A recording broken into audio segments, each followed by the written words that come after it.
quorum of 5. We're going to have Ms. Jackson lead us in the prayer and the pledge. If you would please stand.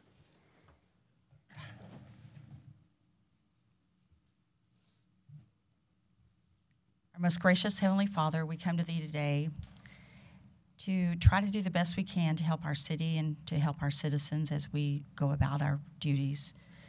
Please be with each commissioner present today that help them make good, informed decisions. And just be with everyone here. Bless them in whatever capacity they have, and just be with them throughout the day and throughout the rest of the week. Please forgive us for our many sins. Thank you for the wonderful rain that you gave us early this morning, and just we always thank you for that and sing your praises. Be with us daily. Thank you, and we love you. In your holy name, amen. I pledge allegiance to the flag of the United States of America and to the republic for which it stands, one nation under God, indivisible, with liberty and justice for all. Honor the Texas flag. I pledge allegiance to thee, Texas, one state, under God, one and indivisible.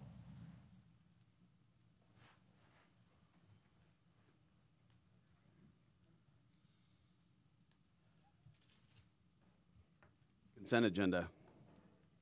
The commission may request for a consent agenda item to be moved to the regular agenda for presentation and public comment. Otherwise, the consent agenda will be considered in one vote. We're going to pull the meeting minutes from last month.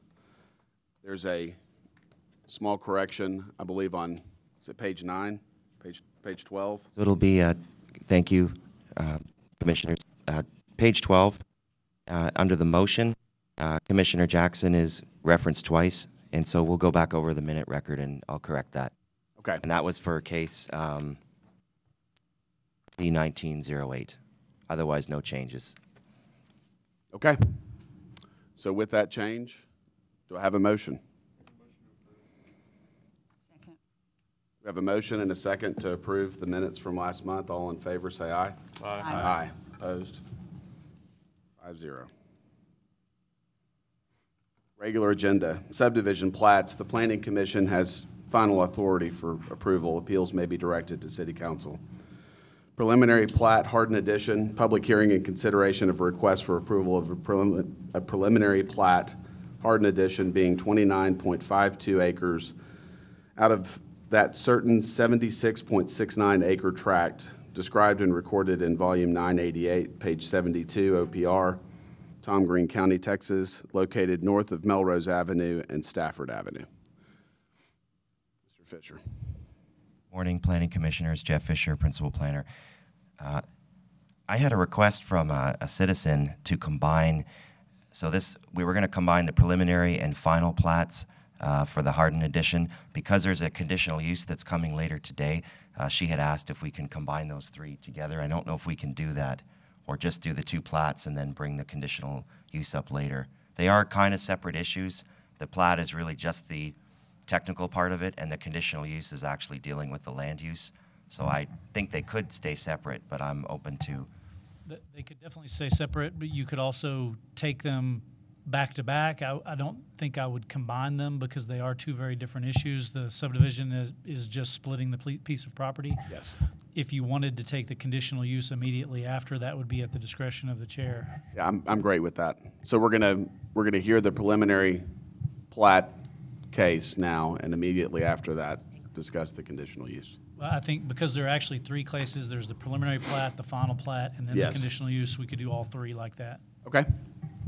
Let's do that. Okay. Fire away. Okay. So this is the Hardin Edition preliminary plat and the Hardin Edition Section 1, the final plat.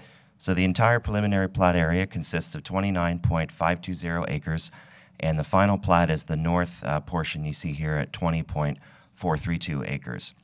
The final plat, the associated conditional use that will be presented afterwards, is for a multifamily housing complex of single-family dwellings, and the remainder down here is, which is part of the planned development zoning, is for future commercial development, and that wouldn't change. As part of this plat, and prior to final occupancy, staff is recommending future sidewalks along Melrose going this way, and then at the time that a final plat is developed on this piece, a sidewalk along Houston Hart as well. And that's consistent with the pattern of development of commercial development on Houston Hart Expressway. So this is the current zoning. It was a PD done in 2002, PD 0203, and the proposed conditional use, as I've mentioned. Staff supports approval of both the preliminary plat and the final plat for the following reasons. We believe that the final plat will conform with the new preliminary plat. The configuration is identical. It's just taking 20.432 acres out of the total of 29 acres. We believe it conforms, both plats conform with the comprehensive plan. The future land use designation is commercial, and that supports the future commercial land use along the south half. The multifamily housing complex would provide a transition between the single-family residences in the Bluffs neighborhood to the north and west, and the commercial properties along Houston Hart. So it's in between that. We also believe it conforms with the intent of purpose statements in the comprehensive plan. It'll follow the current pattern of development, and the new sidewalks and an option for a future bike path will also be shown on the plat, as well as, and that in that area will also be a drainage easement. So the west 70 feet of the property and the north 50 feet has been labeled on the plat as a future drainage easement for no development zone, essentially, which acts as the FEMA floodway. Staff recommendation is to approve the preliminary plat of the Hardin addition subject to 2 conditions of approval in your staff report, and approve the final plat of the Hardin addition section 1 subject to 5 conditions of approval in your staff report. So I can read those into the record now if you'd like, and we'd have 2 separate motions. If you could just let us see them. Okay. Pull them up on the screen. So for the preliminary plat, the 2 conditions, the final plat may not be approved, of course, until the preliminary plat is approved, so that motion will come first. And secondly, the fire hydrants and fire department access may be required at time of permitting. Just as a note, there will be a water main extension that will be triggered at the time of platting for the southerly lot, but that will not happen now because they have not submitted a final plat for that section, but they will need a water main extension at that time. For the final plat, a copy of tax certification, a drainage study, install the water main and service connections, fire hydrants, and all private drives, which is part of that conditional use, shall be designed for fire apparatus access prior to occupancy. And essentially that means they're 26 feet wide. Jeff, do you mind going back 1 slide, please? Do we need to clarify that the note for the water main extension is at the time of final platting? Yes, we can do that. That's right. Okay.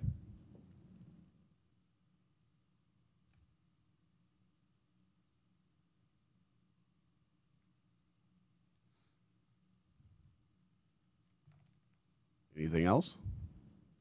No, this concludes staff's presentation. Okay. Anyone have questions for Jeff? Thank you. We're going to open it up for public comment. If you wish to speak on this case, if you would state your name before you start, I'd appreciate it. Good morning, Russell with SKG Engineering. Just here to answer any questions on, I guess, either the preliminary or the final plat. For the final plat, we would ask, and the engineering department's been so gracious in the past on these larger developments like this, to defer the stormwater drainage study until we get into the building permitting phase. And then for the water and wastewater services, because this is the way it's being developed, we have mains there, allow that the services to be deferred until the building permitting phase as well, so that we'll know specifically what we're going to be needing to do with the size and location of those mains.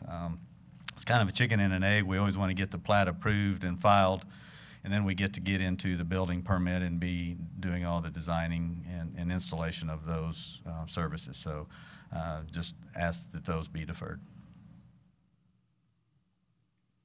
Russell, when you talk about deferring the drainage study, could you explain why you object to doing a preliminary study on the tract?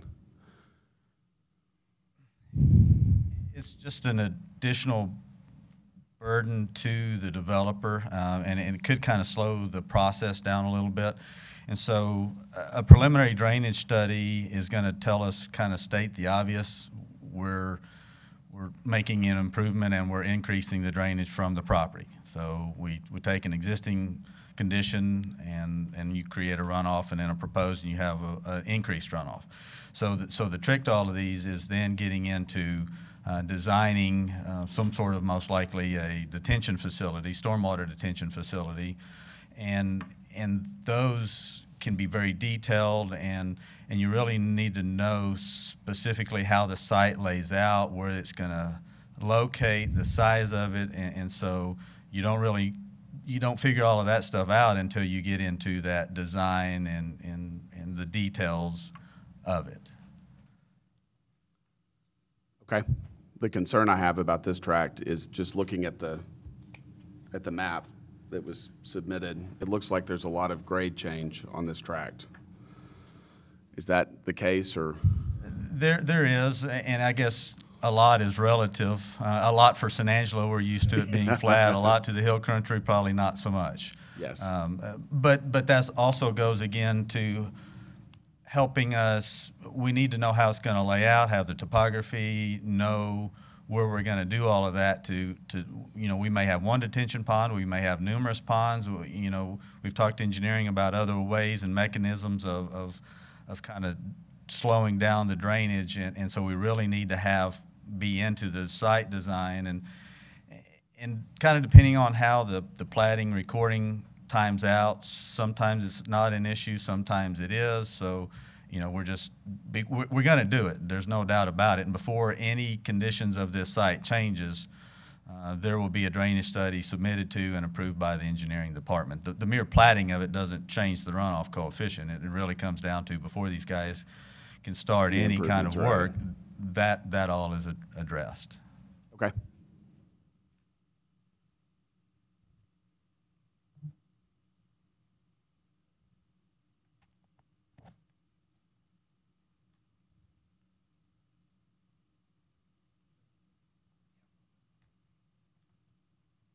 Commission, Lance Overstreet Engineering. What I think engineering would be okay with a deferral of that. I think that if we choose to defer that, what we need to make sure is that there is some kind of a notation on the recordation of the plat to show that it was deferred. And so that way, if we do, for some reason, have a prolonged period, or if this project dies, that those notations will be included on the plat. So if it ever changes hands to another person, then they understand that it has been recorded and that it follows the plat, that requirement will be there regardless of who at some point in the future does make that development. Okay. Thank you. Is that something that we can achieve? Okay. Anyone else wish to speak on this case? All right, I'm going to close public comment. Anyone else have questions for the staff or wish to make a motion?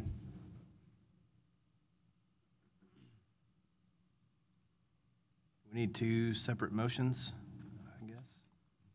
So I'll move to approve the preliminary plat with the deferral of drainage study and water and wastewater requirements.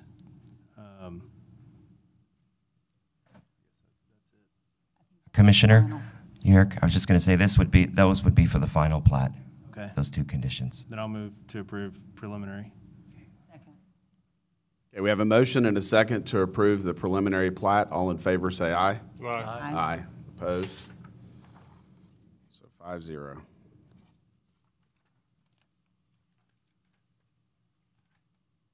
Then we're going to jump over, is final plat a separate item? No, it's part of this case, isn't it?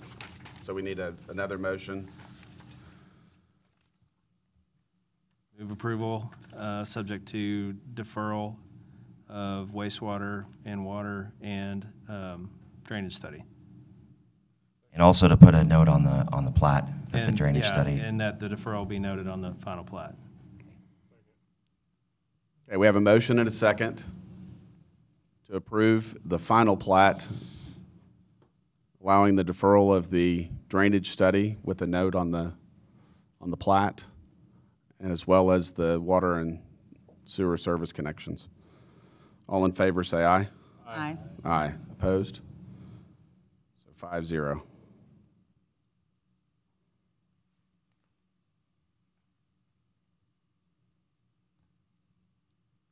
Bear with me just a moment.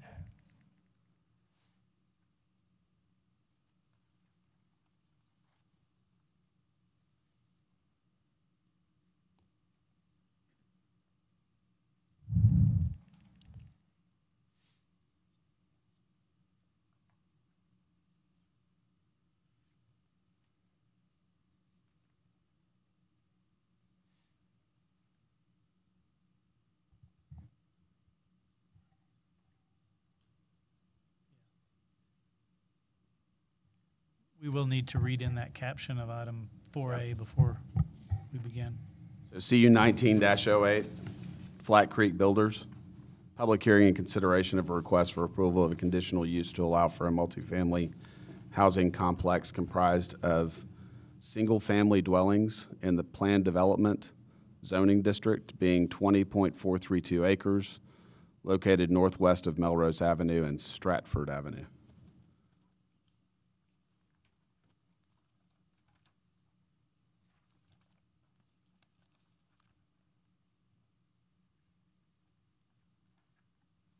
Planning Commissioners, Jeff Fisher, Principal Planner. So this is the associated conditional use with the final plat for Hardin Addition. So the applicant is requesting conditional use to allow a multifamily housing complex on the north 20.432 acres. It's northeast of Melrose and Houston Hart in Billy DeWitt's District Number 6, the Bluffs neighborhood. The future land use on the property is commercial, and the current zoning is PD 0203. So this is looking north on Melrose. So as you go west and north, you're in the Bluffs neighborhood. As you go south, you're at Houston Hart Expressway and the commercial development. This is TLC School as you're looking south to the west.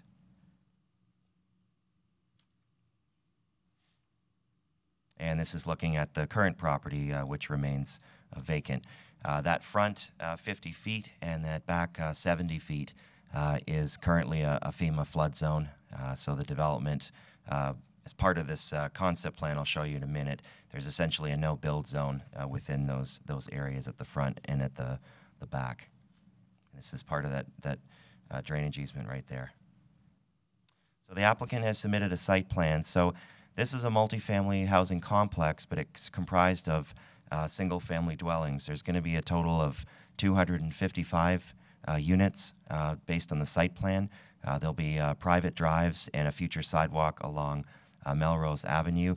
There'll be an amenity center for the residents and a barbecue area, basketball and volleyball court here, a small pocket park.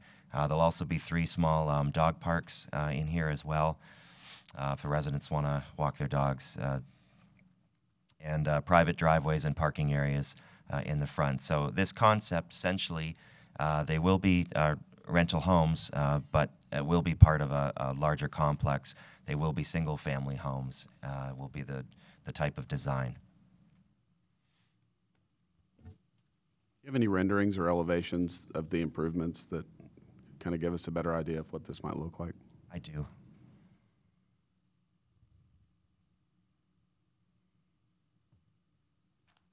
They should be in your staff report. I don't know if you all have a copy of that. If not, I can provide you with the renderings as well. Typically with the PD, we only show only the concept plan gets approved, but I do have those sketches if you'd like to see them. Okay, thank you. I believe the applicant also has some information as well.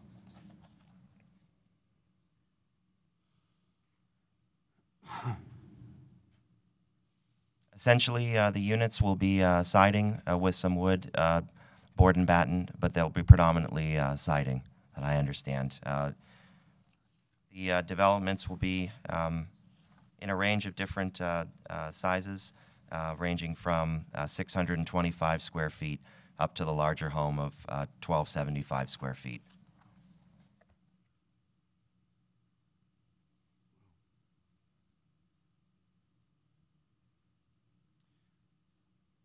So staff is supporting the request. Rationale recommend approval as follows. There's a drainage easement. So let me just give you a quick backstory. The plan development was approved in 2002. It was for future commercial development. At that time, the planning department was in support of the commercial development to the south, which is not part of this request. But we were opposed to the development on the north because we were concerned about the residential area.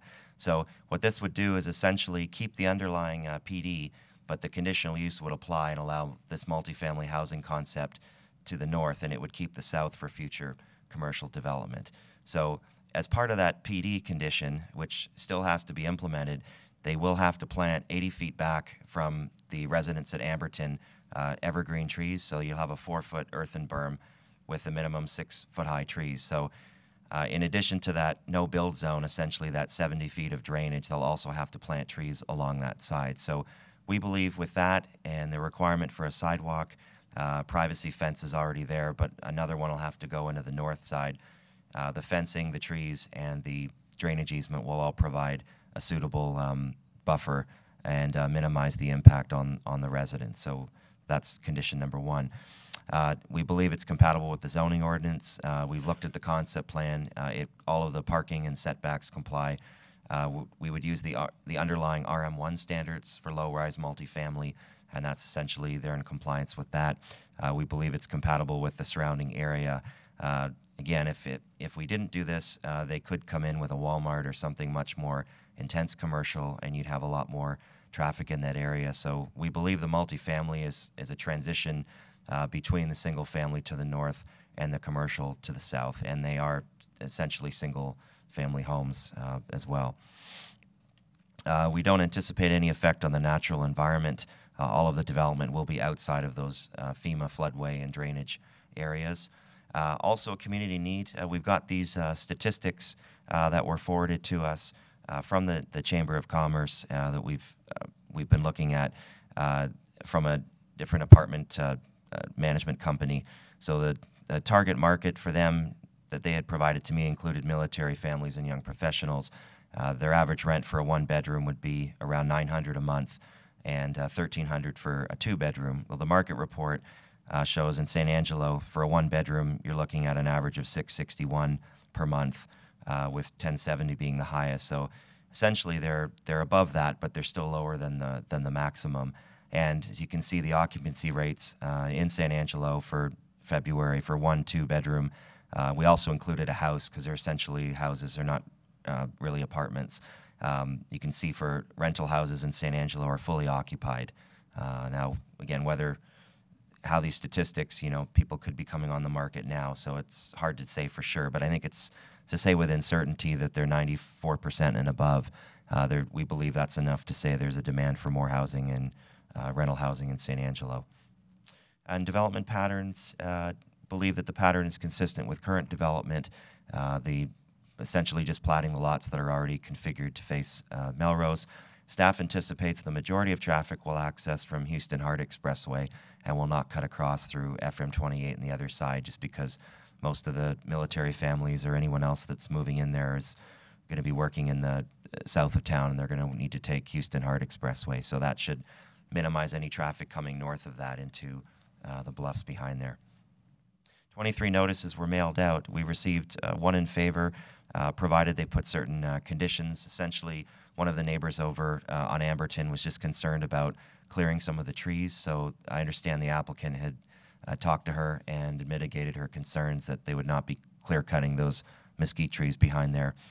The two letters in opposition, one cited the density and the square footage of some of the homes, I guess being a bit smaller than typically what some of those houses are behind there. The other resident was concerned about traffic.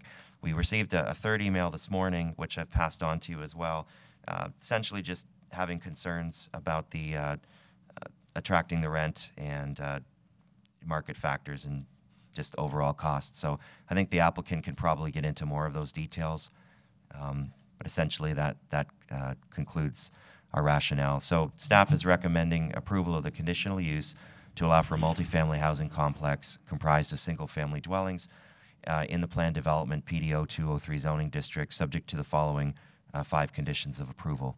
Compliance with the RM1 zoning development standards, they already do. The overall use is in accordance with the approved concept plan that you've been provided.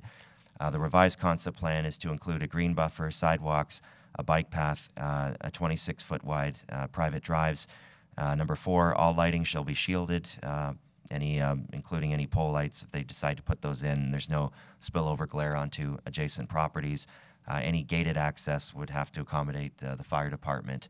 And just as a note, prior to permit issuance, the applicant will need an urban design review, so we'll be able to review more of the design details at that time. And just quickly to go ahead to condition number 3, under D, we talked in the San Angelo bicycle and pedestrian plan, this area, so the area essentially in that, next to that floodway, is supposed to be a future bike path. We've talked to the applicant about it, and the applicant would like to remove condition D, so they'll be able to talk to you more about that. And they believe that their inclusion of internal crosswalks and sidewalks that the staff would wanted, and not knowing exactly when that bike path might go in and whether they're responsible for it, they'd like condition D to be removed, or subsection D. And this concludes staff's presentation. Okay. RM1 zoning is the underlying zoning for this property under the PD. Is that correct? Correct. Well, let me correct myself. The underlying PD would now essentially still apply for that one condition on the trees, but on this particular property within the PD, it would be an RM1 underlying zoning. Okay. What kind of density is allowed under RM1 zoning? RM1 zoning would allow 25 units an acre, and I believe they're about 13 units an acre, so they're just over 50%. So essentially, they could, if they had enough space, they could double that.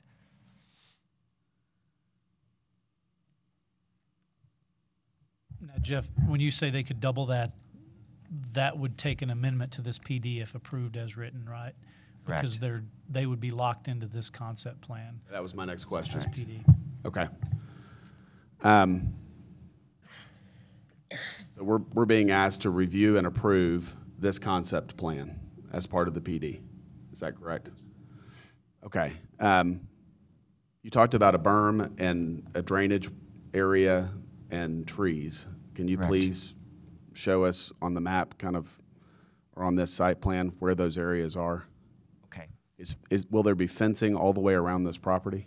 Yes. So there's 80 feet back, which is essentially right now, the applicant hadn't provided us an exact scale, but it would basically be just to the west of those houses. They'd have to plant trees. There's already a privacy fence here along Amberton, so they'd have to, by zoning, extend that privacy fence between here and here, plant the trees here, and allow for a future bike path here. And whether we decide to take that condition away, they've asked to do that. There would be, whether it's them or the city, there would be a future bike path that would essentially go in there down the road. But their responsibility at minimum would be to plant the earth berm and the trees along here, extend the fence along here, have some internal crosswalk system to get them to their amenity areas that we've asked for, and they can work with us later on to get that exact, and then also have a future sidewalk. All of this would be done prior to final occupancy, so we'd be able to approve the conditional use today if you all wanted to do that, and work with us later through the urban design review and through the permitting process to do everything down the road.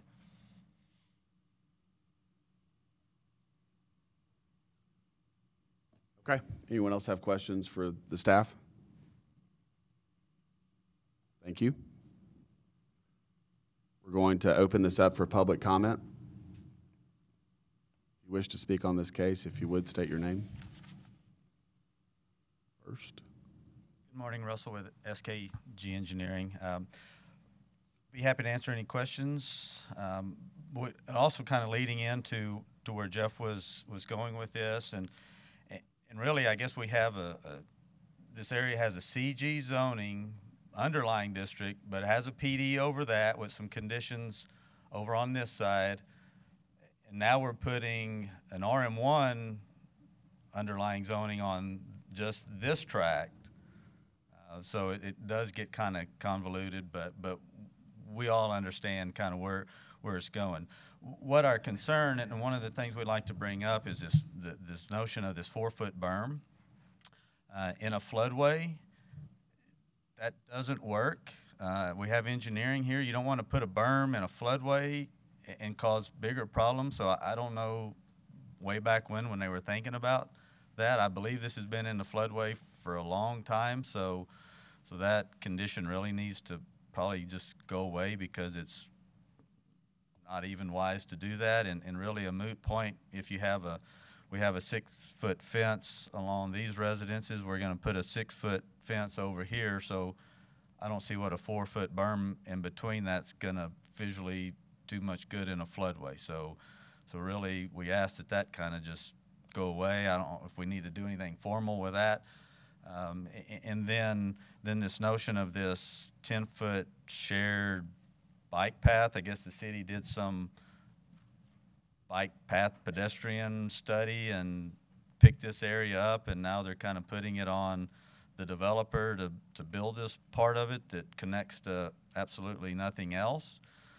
So we don't mind, and it was shown on our plat that we had a lot kind of in this area that's the floodplain area, that we dedicated that as drainage and as used for this.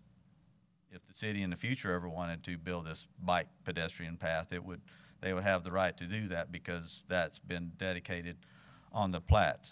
We feel internally we'll have great circulation for pedestrians and bicycle traffic, so we don't know that we would need to have effectively potentially 3 paths or numerous paths all around this area. So we would ask that D kind of be stricken from a condition of us.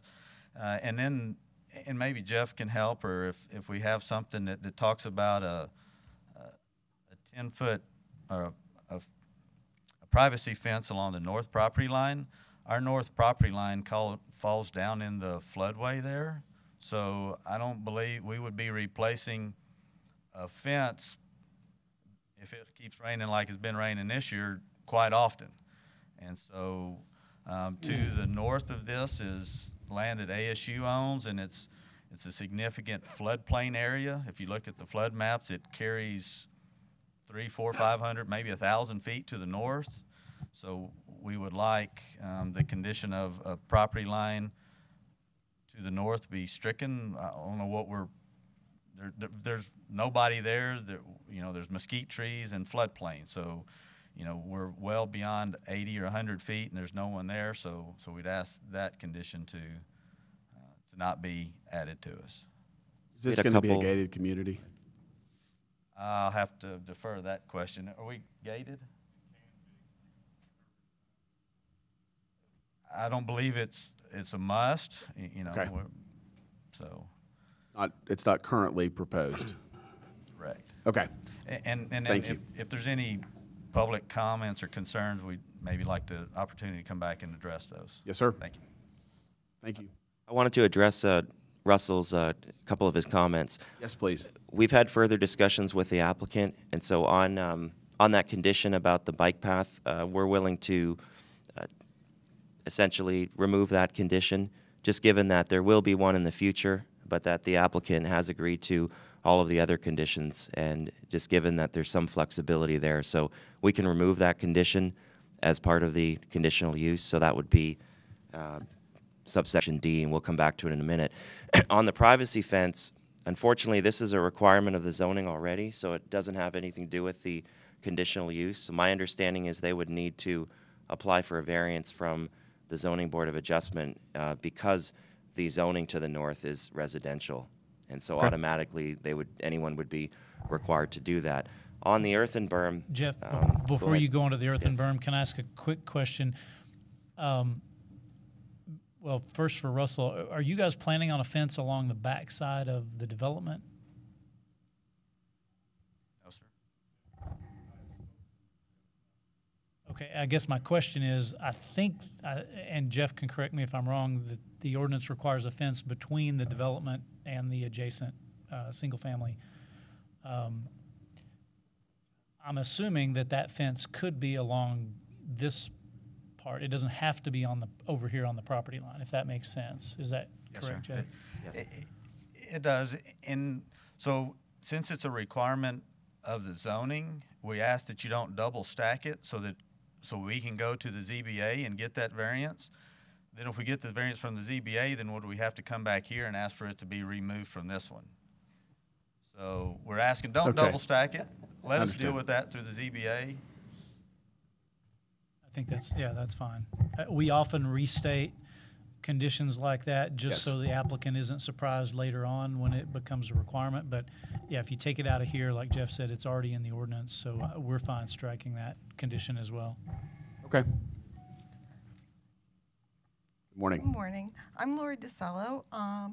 I live in the Bluffs, and first I would like to thank you for serving on the board. I know that what it takes to do that because I also serve on another board for the city.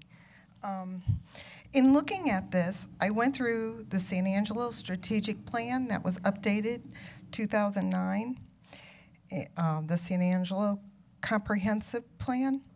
And I looked at the vision plans for the neighborhoods and each goal that it had. There was several different ones. So the goal in the neighborhoods talks about improving neighborhood connectivity with and between neighborhoods. This area is dissected from the city by the loop. There's no park, there's no city amenity there. There's no city school there. So I want you to know that this is dissected from the rest of the city, and it's only cut off by commercial area, the HEB Sherwood Way, and the loop. And then one of the other goals is to promote neighborhood organization and outreach. You guys sent out required notices to the adjacent property that were 200 feet away from this property. That ended up being, I think it was 23 notices going out. I do believe that there should have been a minimum number of notices, considering this is commercial area and it butts up to the residential area. So a lot of people did not know about this. Another goal that I don't think is met by this action here, improved access to open space for all. There is no park in the Bluffs, and the residents must have transportation to move out of that area because it's dissected from the city. Now, the vision plan in the neighborhood centers talks about improving pedestrian access to commercial neighborhood centers. That would be the HEB. We are talking about putting in a sidewalk here that only goes along Melrose Avenue. And granted, there are other things between and housing between this site and HEB, but there is no sidewalks along Houston Hart Road, and there's really no chance of any sidewalk being put there. There's a school there that is TLCA. There is, what is that called? The electric right-of-way that goes across there. So there is no connectivity to that neighborhood center. Also, the transition areas, the vision for the transitional areas, there is no shared vision. Again, that was because there were no notices sent out, only 23 of them. As far as this having siding, I don't really know of any siding in the Bluffs. Most of the residences in the Bluffs are brick, stone, things like that. What else? Okay, and make efficient and valuable use of regional drainage ways. So one of the ways to do that, and this is noted in the strategic plan, is to enhance and stabilize drainage ways with riparian vegetation. Now, given these recent rains, is that going to be enough down there? Because a lot of it has started to overflow. And the drainage study that you removed as part of the plot thing definitely needs to include that walk that connects to the Red Arroyo Trail or the San Angelo bike path that we're talking about. And I want that included in that 80, or added to the 80 feet of buffer that you already asked for. And my reason for that is there is no park, no connection. So I would also like some more information about, and you gave me the current rate of occupancy rate on the rentals, but I would also like to see the rate of arrears on those rentals. Who will be the property manager of this site? What is the rental criteria, and who is their target market? Because I don't believe that they are providing enough amenities for the rent that they're proposing. When I compare it to the neighboring rental properties like Vistas at Red Creek and the Boulevard that's down past the Sam's on Sherwood Way. They don't have a pool. They do have the amenity center, which is great, but the Boulevard has security. I wouldn't be opposed to them having security around this too. So my concern is that they will not be able to get the rate proposed, even if it's above the going rate, because that area can take it. So they may not be able to get that rate proposed, and in turn, that will devalue the rest of our properties.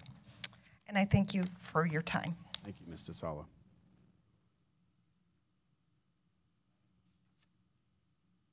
Okay, before we go further, it looks like we've got a lot of folks here, and I'm concerned about the amount of time that it's going to take to get through this. So I'm going to set a 3-minute timer for the folks that are speaking on this case. Again, if you would, please state your name. My name is James Touche. I live at 1010 Ashford. I'm an emergency physician that works at the Community Medical Center.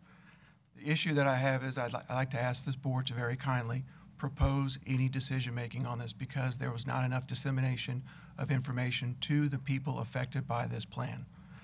There were only 23 notices sent out, and there are over 300 homes in the Bluffs, if not more. And none of these people were made aware of it. I myself was personally made aware of this on Saturday night. Yes, sir. And so I think it is unfair to the citizens of this city and to the people who live in the Bluffs to be able to, they need enough time to make a decision about giving input for this. What is the economic impact going to be? Has there been a study? Has there been an economic impact of what it will be to the neighborhoods in the area and the commercial properties in the area? We don't know. Has that been provided to the public? I don't think so.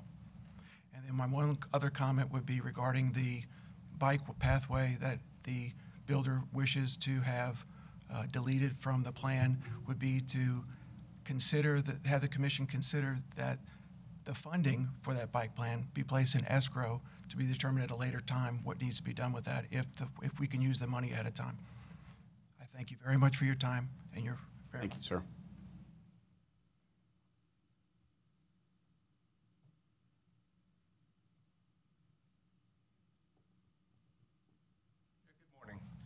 I'm Bill Pritchett. I'm also a resident of the Bluffs, and I also share the concerns of many of my fellow neighbors as far as the notification process for an entity, a development that affects not just personnel and residents within 200 feet of this said development, but also a large neighborhood that has a lot of concerns as far as safety, as far as traffic, as far as egress and ingress into this particular situation, as far as the economic impact. And I don't think there's been a fair hearing as far as neighborhood personnel on this particular proposed development. Thank you for the time.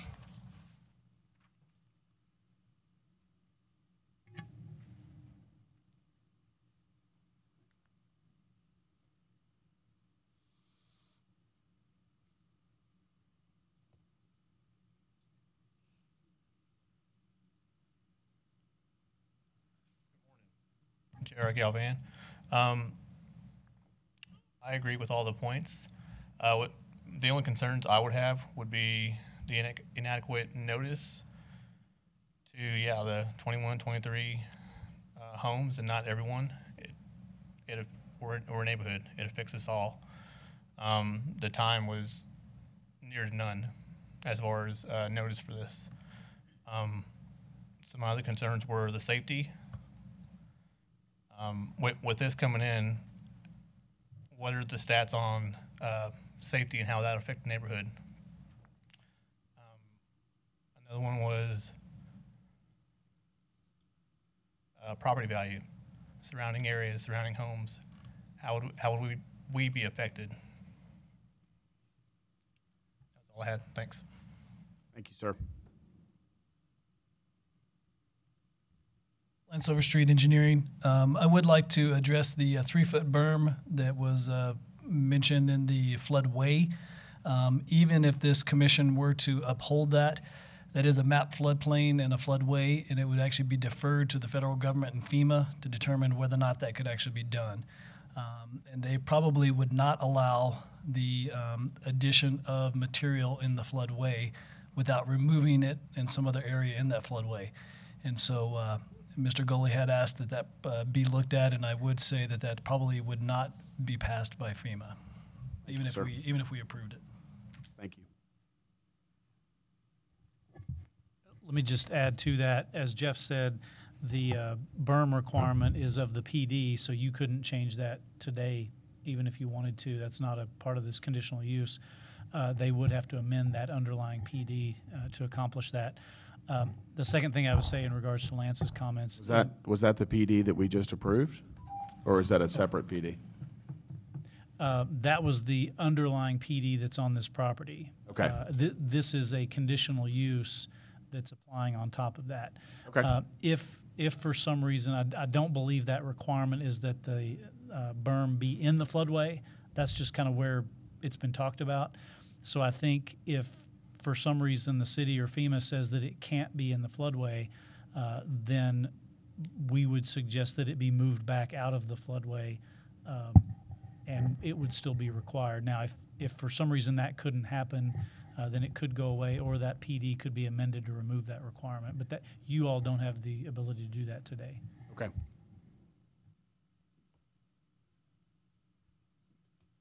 Anyone else wish to speak on this case? Jennifer Touche. I am also a resident of the Bluffs. Thank y'all so much for taking our concerns today. My biggest thing is safety. My husband and I have been in the Bluffs now for 1.5 years. Absolutely love this neighborhood. It is so refreshing to see children playing unsupervised bicycle stuff that I feel that you don't just see anymore in some of these neighborhoods. And when I think of this kind of development, my concern is, especially when you start looking at rent, let's say rent's not met by these amenities, then prices go down. They have direct access into our neighborhood, and I am just concerned. There's already, I feel, a drug problem in town. Crime issue has started to pick up a little bit in the Bluffs, not a whole lot. And I'm just ultimately concerned that this is going to affect all of us, especially more than just the 23 people that were made notice. So I would really, really like your consideration on thinking of us, ultimately our safety, and of course property value, because our houses are blood, sweat, and tears, and that's what we work for. Thank you. Thank you.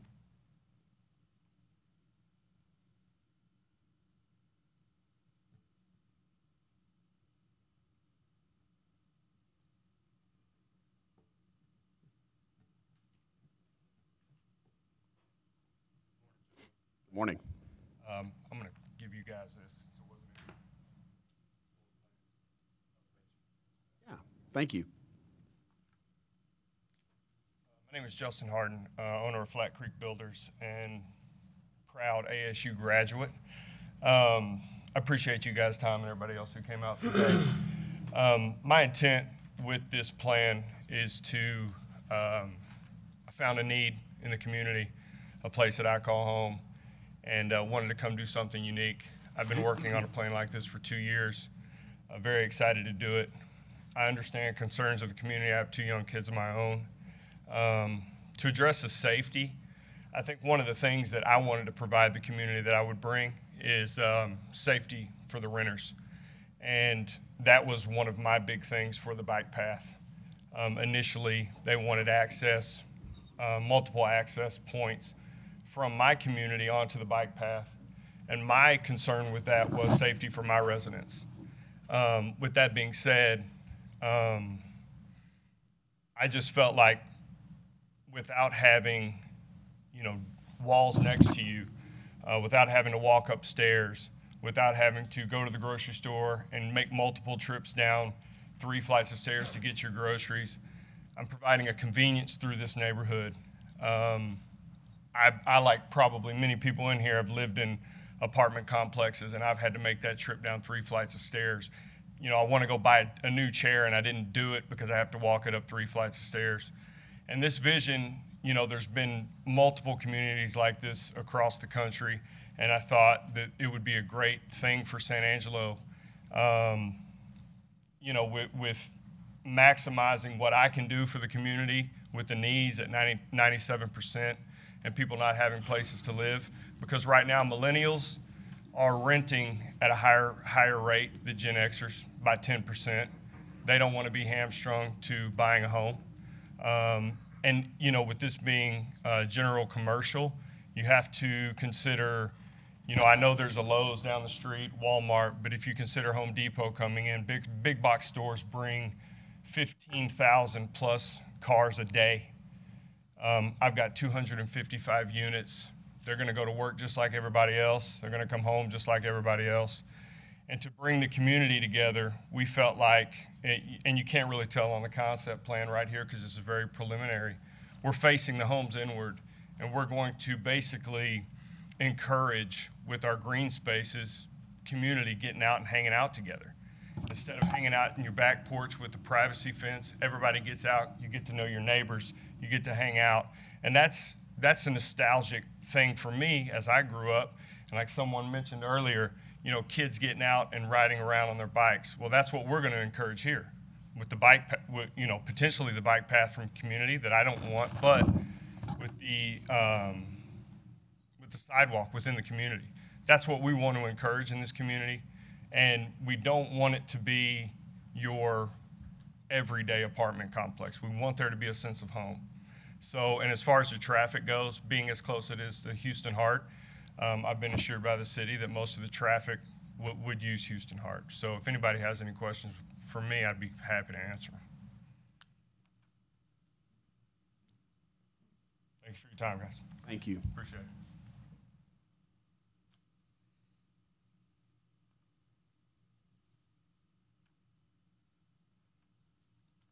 Anyone else wish to speak on this case? All right, I'm going to close public comment.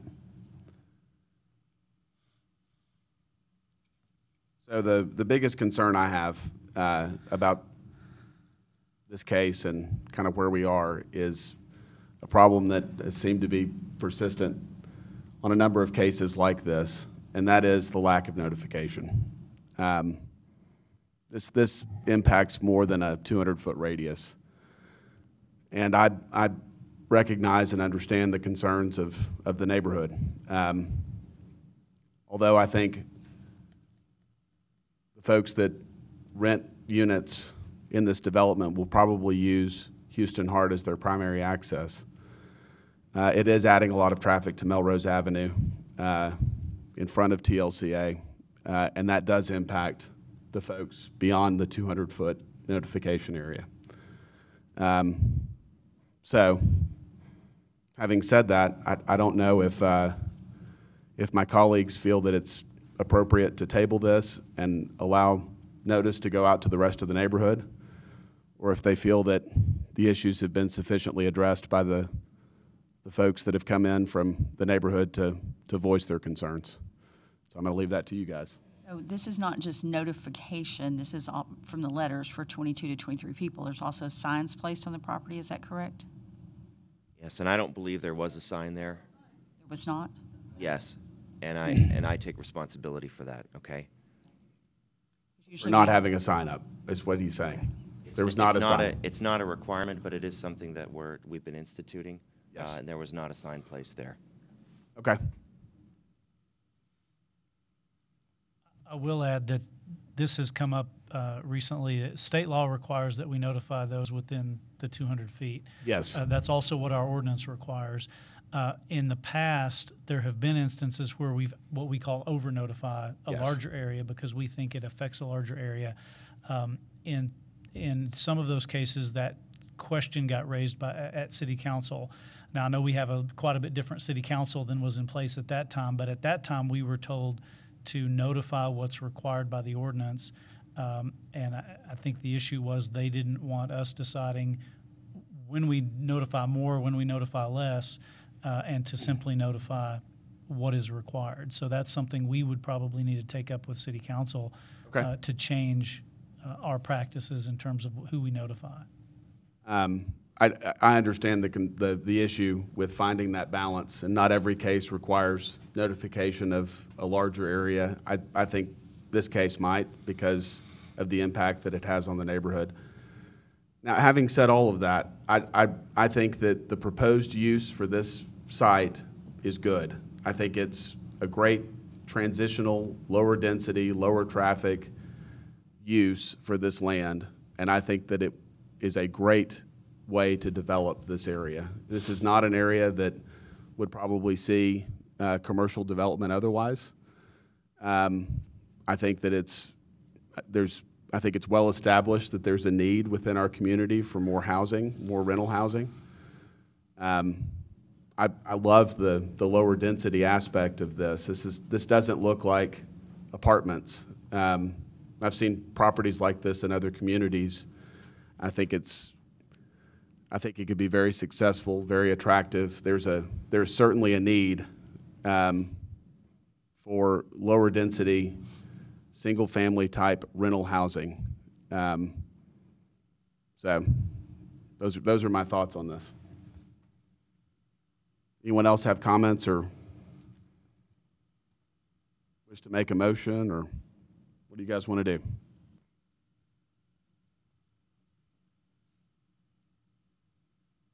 I love the idea of this. I think it's a great addition to the community as opposed to what could be there. However, without the sign notification in place, I think we probably need to put the sign there and table it for next month. And that would be my recommendation. Okay. Motion, You want to make a motion? please. So we have a motion to table this until next month's meeting.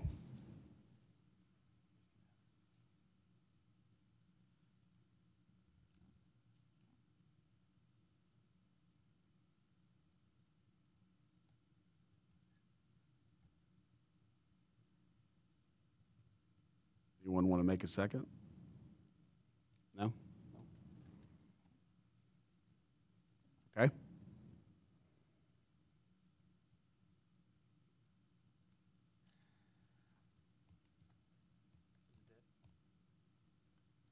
That motion did not carry. So I'll explain why I didn't give a second to it. So if I understand, and first let me say I live there too, right? I didn't get a notification. I'm not worried about it. Doesn't directly affect where I live. Nobody coming to and from that apartment complex, unless they're just sightseeing, is going to have any business going down 98% of those streets.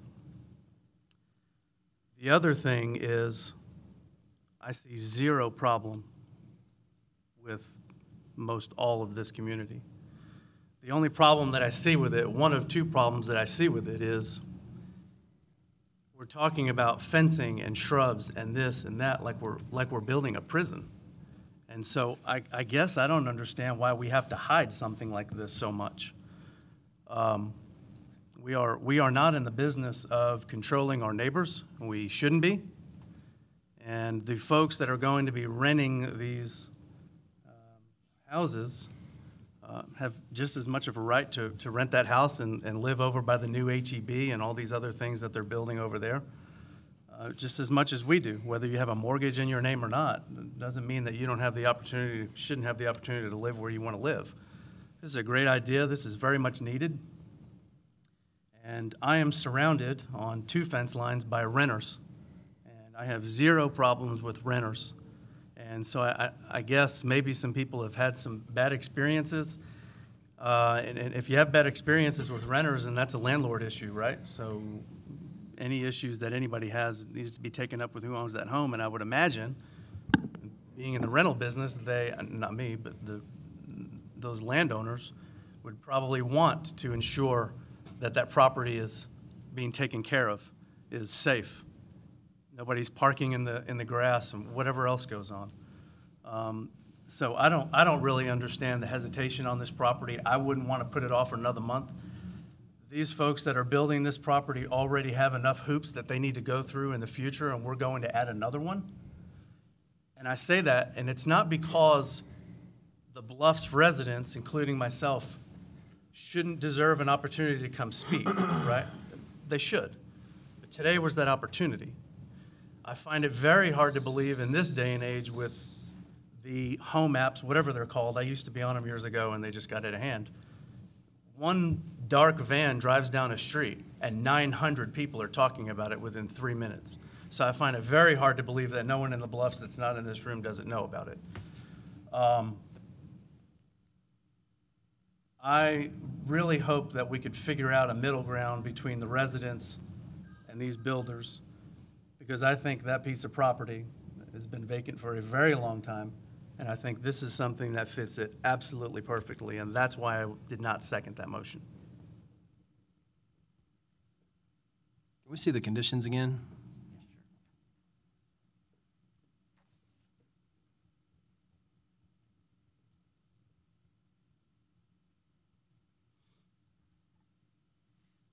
While you're pulling that up, there was a question from one of the homeowners about management. Is this, is the management company a local company, or?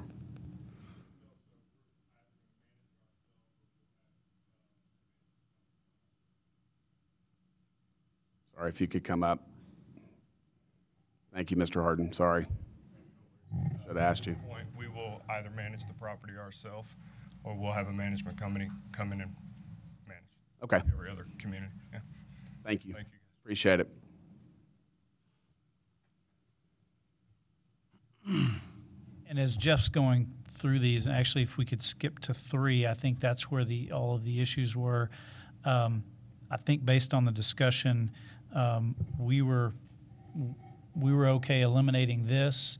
Again, that is a requirement of the underlying PD, so that might have to be addressed separately. But in terms of this conditional use, we'd be okay removing that. The same with the fencing. Again, that's a zoning requirement, but that would allow them another option. And then, Jeff, if you could go to the next slide, then I think D, we had discussed eliminating that for now. I think we would like to see an easement that would allow for that future bike path, but not obligating the applicant to, or not obligating them to construct it. So that would be 3A, B, and D. We would be okay with removing those conditions. Okay. Thank you.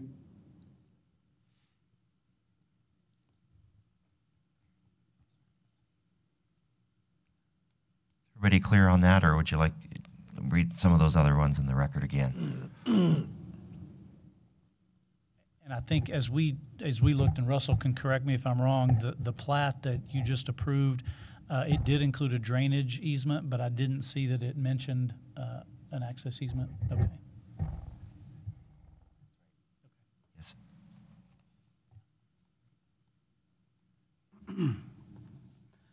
Motion to approve with the removal of 3A, B, and D.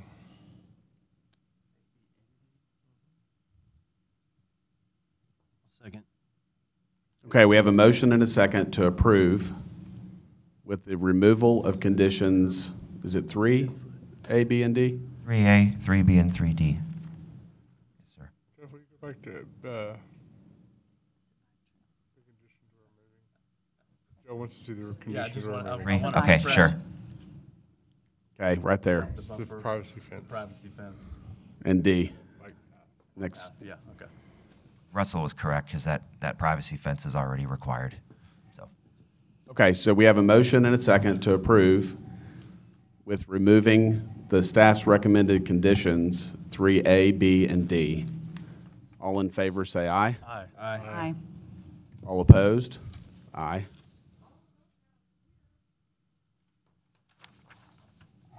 So just to clarify, I opposed because I feel like the neighborhood required better notification.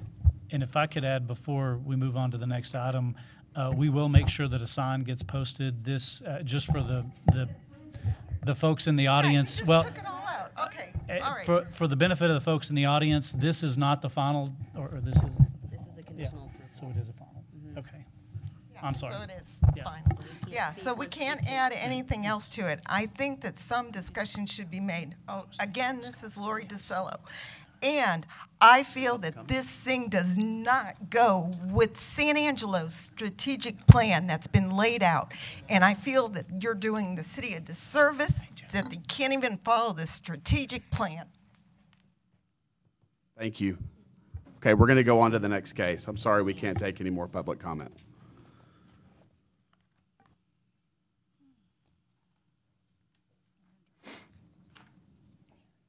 All right, item C, Bentwood Country Club Estates, Section 41. Public hearing and consideration of a request for approval of a final plat, Bentwood Country Club Estates, Section 41, being 23.521 acres of land generally located southeast of North Bentwood Drive and East Loop 306 frontage road.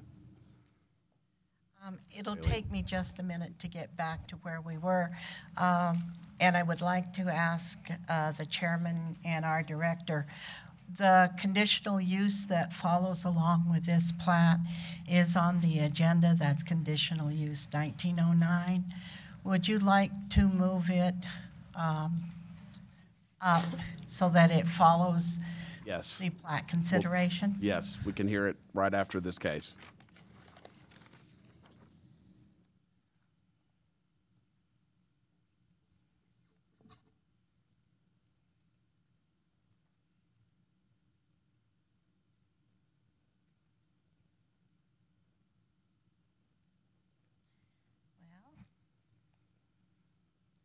I could be taking a long time.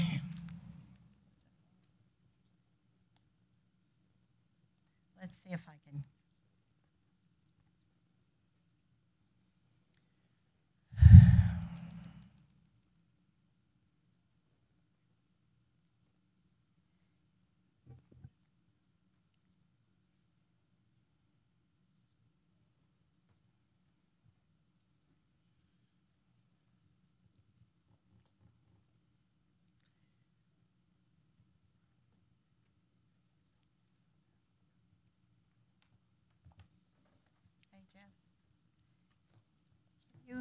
I can go ahead and talk if you could get me to Bentwood. Okay, because I can't remember which direction to go.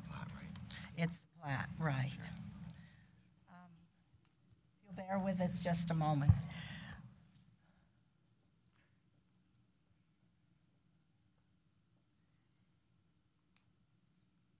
For us, it's backwards of normal thinking, so we were trying to go through the whole thing. As you will remember, we had this plat once before and it was withdrawn. The plat is Bentwood 41, and we are now going to be considering Bentwood 41 version 2.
This is so exciting. This is the final plat for version 2. It's 23.521 acres. You'll find that it's east of North Bentwood Drive and Pine Valley Street. The zoning there is an amalgamation of 3 different zones: RS1, single family, conditional use, and office, commercial, general commercial, and office commercial. The future land use for this area is neighborhood center, transitional, and single-family residential. It is in District 1, Tommy Ebert's district, and it's part of the Country Club neighborhood. This is the plat that's being proposed at this time. You'll see that there are 2 single-family lots, and then the remainder of that area is the 3rd lot, which is most of the commercially zoned property. You'll also see that Wolf Creek Drive is part of the development for this, and as part of our discussion that we had with version 1, we are proposing that sidewalks be along this commercially zoned or conditional use commercially zoned area to carry the traffic from the rest of the neighborhood and the rest of the residential uses up to that area along the service road.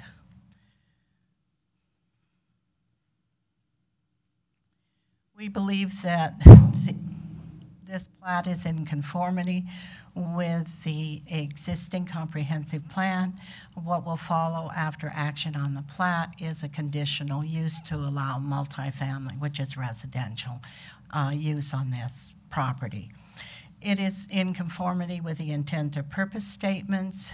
It will provide direct and abutting access onto Loop 306 frontage road, and the Wolf Creek Drive will carry the residential traffic from the development to the south up to that service road. Staff is proposing sidewalks, as I indicated, along Wolf Creek Drive to provide easy access to that area. And we anticipate that the sidewalks would in fact address the high volume and high speed concerns, particularly in such a more dense residential district that we are talking about. Staff recommends that you approve the final plat of Bentwood Country Club Estates, Section 41, and it's actually subject to 9 conditions. There was one that we recommended adding at the very end. And those are a copy of the tax certificate, submit plans for the proposed installation of sidewalks, which would be adjacent to Wolf Creek Drive, submit a drainage study and construct necessary improvements, submit plans for the proposed installation of the water main and the required service connections along Castle Pines Drive, which are those 2 lots, submit plans for the proposed installation of water main and required service connections along State Loop 306, submit plans for the proposed installation of a sewer main and required service connections, and then prior to recordation, submit plans for approval or construction of Castle Pines cul-de-sac, and prior to recordation, submit plan for approval and construction of Wolf Creek Drive, meeting the requirements of the urban collector, and submit and constructor submit with a financial guarantee. And then we're recommending that prior to plat recordation, submit evaluation of the downstream sewer lift station to verify that the added flow of this subdivision will not require infrastructure improvements. With that, staff can answer any questions that you might have. Could you go back to the site plan, please? Certainly.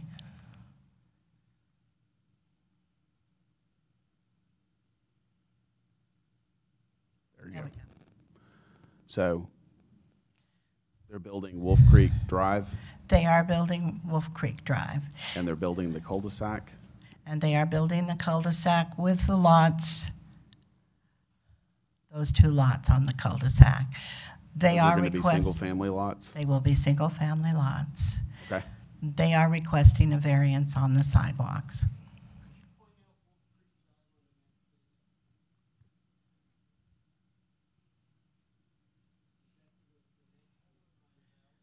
That, it will actually connect to Wolf Creek Drive further down on the side, and that plat, I believe, does connect to Wolf Creek Drive also.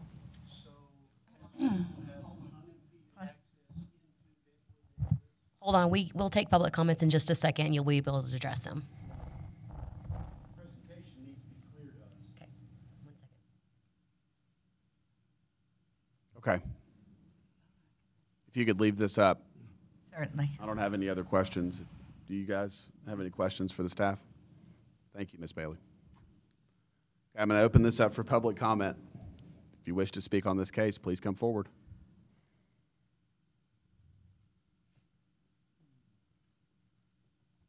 My name is Michael Wells, and I live in Bentwood on Royal Troon, which is fairly close to that area. There is a little sign about this big on Access Road. The questions I have are the density of the apartment complex, and will the residents there have unimpeded access into the Bentwood neighborhoods?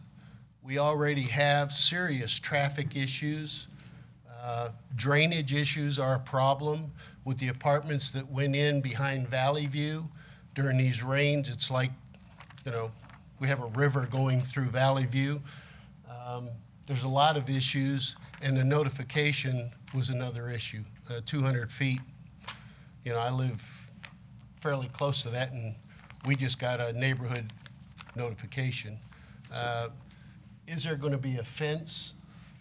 But you've just answered the question, I guess, with this street, that they're going to put a street in there, so coming off the access road and through, people are going to be traversing through Bentwood to get out to the loop. Another issue is with the railroad crossing and the one-way traffic down that road. Going in and out of those apartments, they're going to have to go down to Foster Road. Sir. And so anybody that wants to come back the other direction, they're going to end up coming down that road through Bentwood instead of going out. And it's just going to increase traffic flow. And with golf carts running all over the place and the lack of law enforcement citing people for that, I mean, it's just a perfect storm is brewing in this neighborhood for a disaster. I just wanted to mention that. Okay, thank you. Thank you, sir. Okay, before we take other comments, if you don't mind, do you guys have a larger map that could show the traffic circulation and access on this tract? This is another one where there's an associated conditional use, and the conditional use will go into a little bit further detail. This is just the case for subdividing the land and creating the lots. So there is an additional case that will go into a little bit more of the details. It'll answer some of the gentleman's questions as well, I believe. Okay, so the subdivision of the land is 2 single-family lots around the cul-de-sac and then the larger tract of land? Okay. Are we changing the zoning? No. Not through this case. Okay, thank you. Does everyone understand what we're doing? I think I do now. Okay. So, is there anyone else that would wish to speak on this case as it applies to the platting of this land,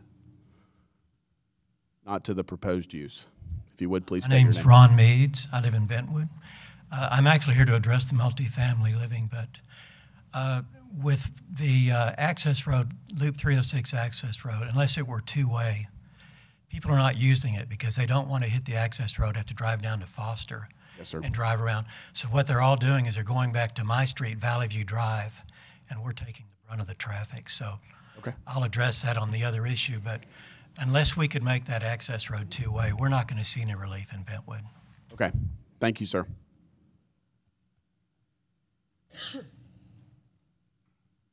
David Curry.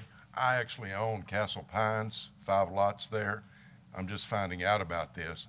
I'm really not opposed to what they're doing over by the loop, but we're short lots in San Angelo. I mean, if somebody comes to me and wants to build a $500,000 house, outside of my 5 lots on Castle Pines, I don't know where to talk to them about.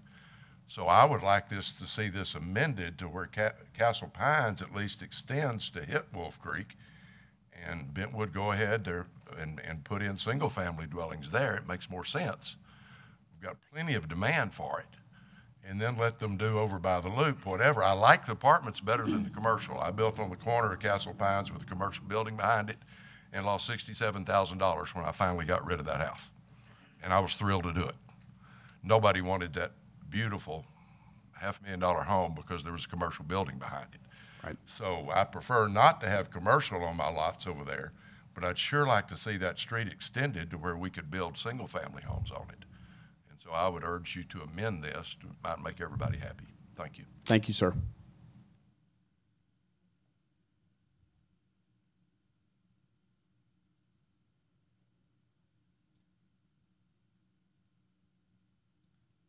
Russell with SKG Engineering, here to, I guess, address and ask concerning the sidewalks and the variance from that condition for this section 41. As the subdivision ordinance states, sidewalks are generally not required unless your street's less than 40 feet in width, and so Wolf Creek is being a minor collector is a wider street. As we know, what we have coming up is this area is going to be developing as potentially multifamily, and so we do not have a huge commercial development right in this area. And then as we kind of discussed last meeting for when we talked about section 42. So we'd ask your approval of the variance from the sidewalk requirements, and then we'll address a lot of the other concerns as we get into the conditional use for the multifamily that's proposed to go in here. Thank you. Thank you. What did the prior plat look like? This is a replat, correct? Well, it's not. It's actually a plat. We had submitted a replat or a plat of an area that had single family. We had a continuation of the street here that tied back in and around, and we had lots on single either side. family lots either side of that. Okay.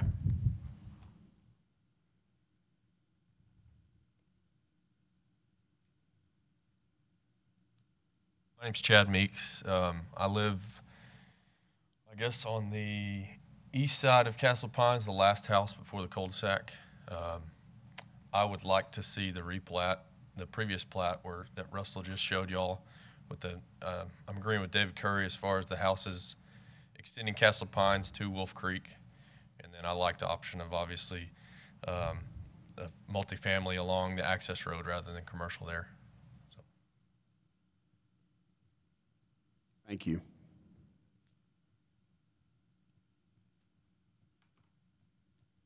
My name's Chrissy Price, and I live at 1602 Pine Valley Street, which is, can I just touch the screen? Is that how it works?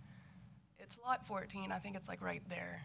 So I back right up to that empty lot, and if y'all make that street come through, I mean, my kids ride their bikes and stuff right there, and I don't want, people flying through there to try to get to the loop or whatever, so.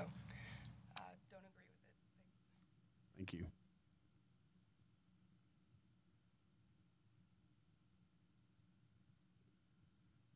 Okay.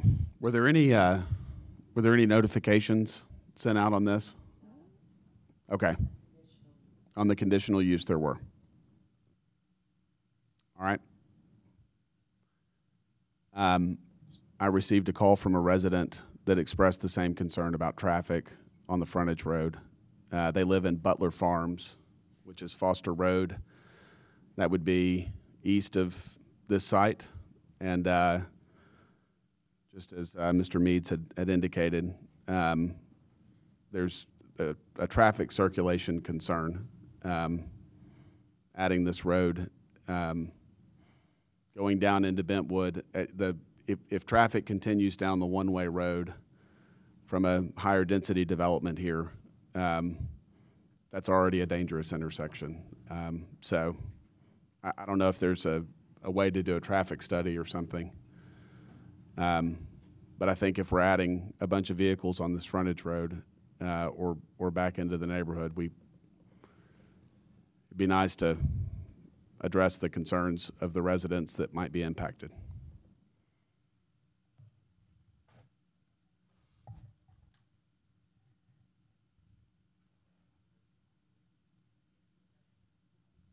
And I think, as we've sort of alluded to, many or most of the discussions related to this are more applicable to the later case.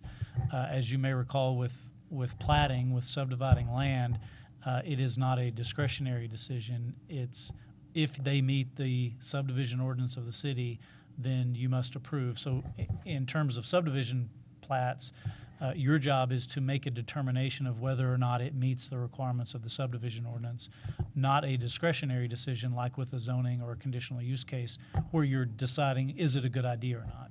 Okay. And part of the big picture, if you look in your packet, there was kind of an aerial map, and we have some dashed blue lines, dotted, hidden, dash, whatever kind of light blue lines on there, and we're kind of driven to a large degree by the master thoroughfare plan. Yes, sir. And that's why Gray Wolf is going in the way it is, or Wolf Creek, I'm sorry.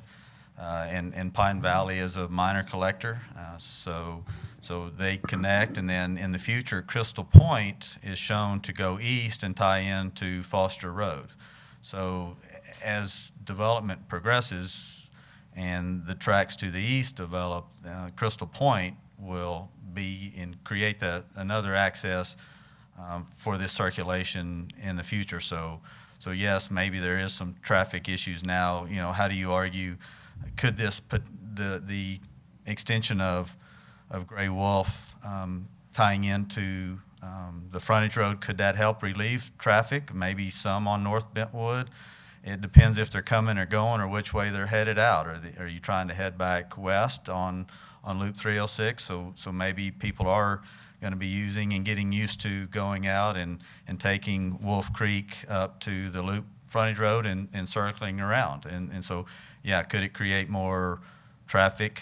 Yes, but this is a highway. This is what it's supposed to do, and this is what the master thoroughfare plan is driving us to, and it's traffic planning, and it's looking ahead, and so that's why and where these roads lay out the way they do. So we really think this could be a benefit and create another access point for the Bentwood proper to get out to the frontage road. Thank you.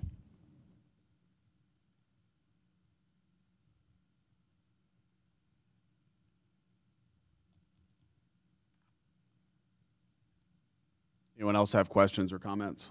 Any other public comment? Okay, I'm going to close public comment. Anyone have anything they'd like to say about this case or want to make a motion?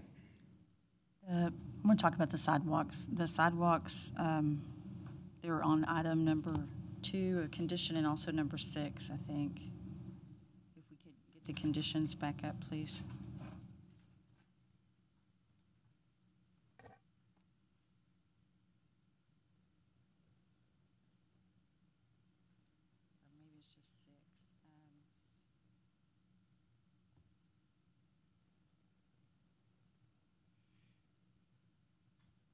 Bentwood doesn't have any sidewalks. Right. In the entire development. And the street, Wolf Creek, is over 40 feet wide. So it looks like it would be, you're adding something that's not in any of the other area, just a sidewalk out of nowhere.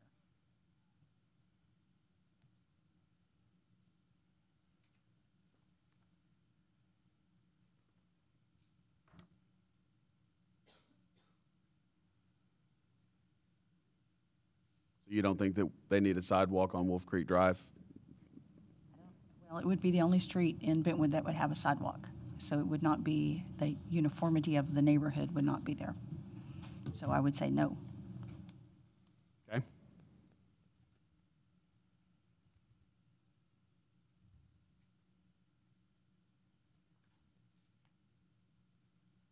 that the only sidewalk was on Wolf Creek? Yes, it is the only one that staff proposed. I wrote number 2 down also. I thought I saw something with a sidewalk.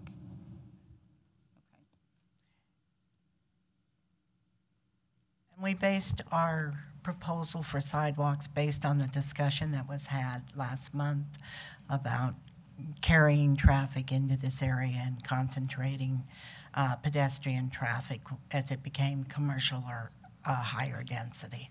Okay.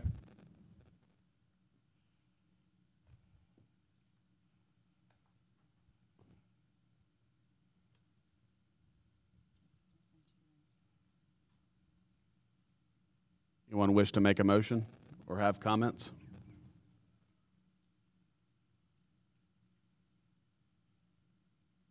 Okay, what is number 6 on there on the staff recommendation? It also, okay. Okay, so it's number 2 that has a sidewalks.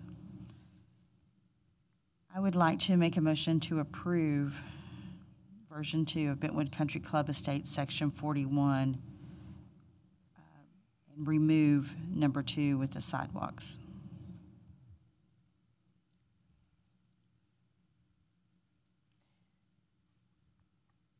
If I may ask, does that include the addition of the 9th one for the study of the sewer lift station to make sure capacity is there? That does include that. Thank you very much.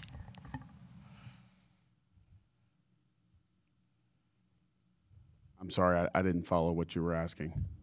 A study of a sewer lift station to make sure capacity is there for this development. We're good with that. We're working on one currently, so we're going through that. We have no issues with doing that. Thank you. So we have a motion to approve the replat using the staff's recommendations with the exclusion of item 2, which is the requirement for the installation of a sidewalk on Wolf Creek Drive. Anyone wish to second that?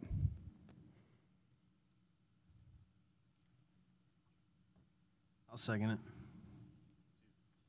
Okay, we have a motion and a second to approve the replat as proposed by the staff, excluding item 2, which is the proposed sidewalk for Wolf Creek Drive. All in favor, say aye. Aye. Aye. Opposed? Aye.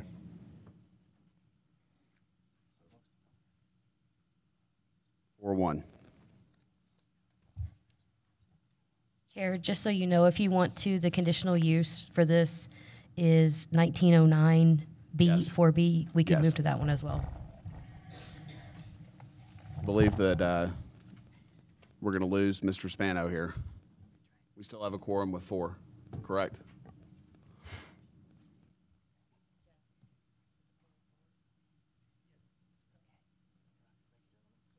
See you, ma'am.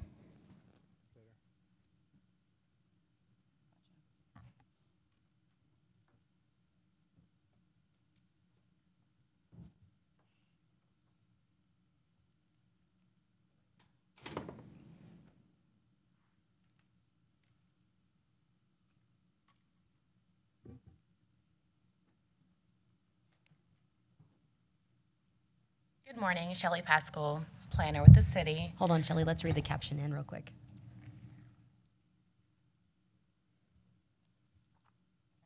You want to read the caption in? Oh, I'm sorry. CU 19-09, Bentwood CC LLC.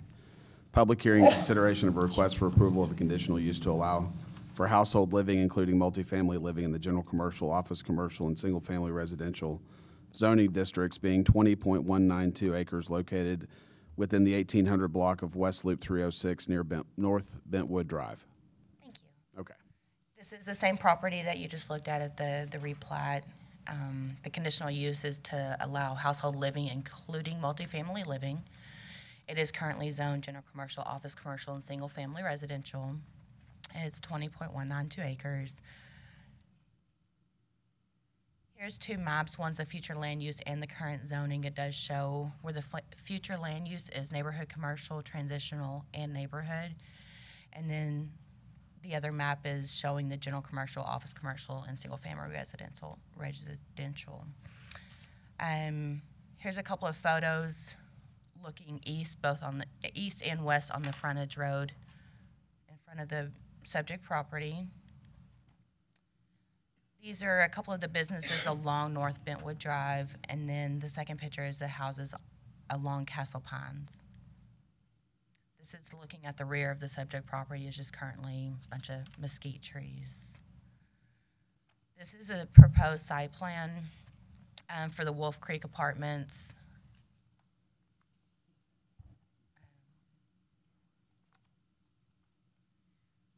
The rationale for approval, according to staff, we do realize that the site plan is very preliminary. However, we would like to see a more detailed site plan, including fencing, landscaping, open space. However, we do feel there is possible concerns with the development given the proximity to the single-family residential district. It is consistent with the zoning ordinance due to what general commercial and office commercial could potentially allow there. We do feel that a multifamily living complex could have less of an impact on that area. There is, with the surrounding area, there's currently 2 businesses directly adjoining the property. And there will be required fencing, landscaping, and a setback to provide a buffer between them and the single-family residential homes. We don't anticipate any effect on the natural environment. We do feel that there is a community need for a multifamily living here in San Angelo. And we are not concerned with the traffic patterns due to the access road directly to West Loop 306. We did send 21 notifications, and I did hand out, we received 3 in opposition and 0 in favor, and I passed around those. Staff, we recommend approval subject to 6 different conditions. One of the conditions being that we receive a detailed site plan into the planning division. Also, that a minimum of 6-foot fence be installed on the south and southwest property lines, and a minimum of 25 building setback adjoining any lot that is zoned residential. Also, they must provide an open space, which can include landscaping, at least 10 foot before any construction of building and or parking area. And all lighting be shielded, and at least 25% of the existing trees must remain or be replaced on the site. And that concludes my presentation. Any questions? Do you have any renderings? I do not. The applicant might, but it's very preliminary at this stage. Okay. Thank you. I'm going to open this up for public comment. If you wish to speak, please state your name. Good morning. My name is Harley Simmons. I live on the corner of Royal Tree and Pine Valley. My only concern with this would be the Wolf Creek Road.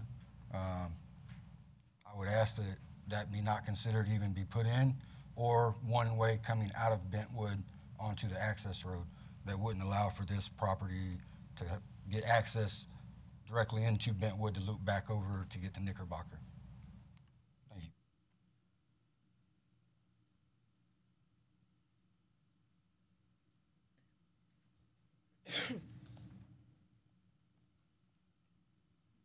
It's Ron Meads again.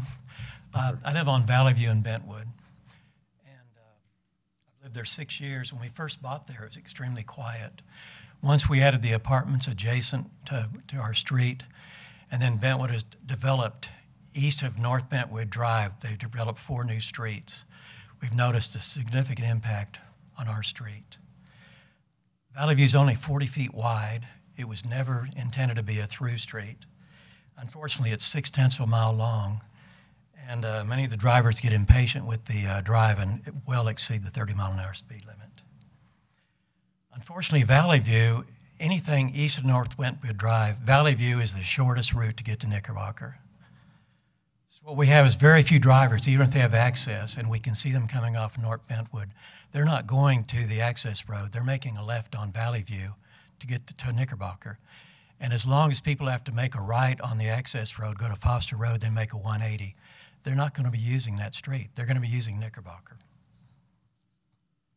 So between the increased volume of traffic, the high rate of speeds, the noisy gypsy hill roads, our life on Valley View is going to be significantly impacted. We residents of Valley View are not in favor of the multifamily residence because it's going to add so much traffic to our street. And if we do go through with that, we'd like to see you consider making the access road along Loop 306 two-way, where people would be more inclined to use that street. Thank you. Thank you, sir.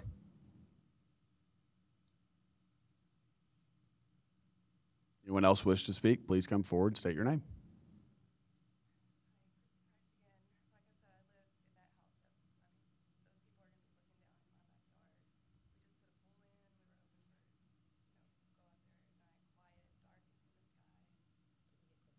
I'm sorry, I'm nervous. It's just a lot of different things. It's the people looking down into our backyard. It is, even if they push it further back, it'll be parking lot right there, and it's just constant in and out. I mean, we moved into Bentwood to get out of the apartments. Like, it's a really nice neighborhood, and we love it there. And, I mean, if we wanted to live in an apartment, we live in an apartment. So, I mean, we oppose. Thank you.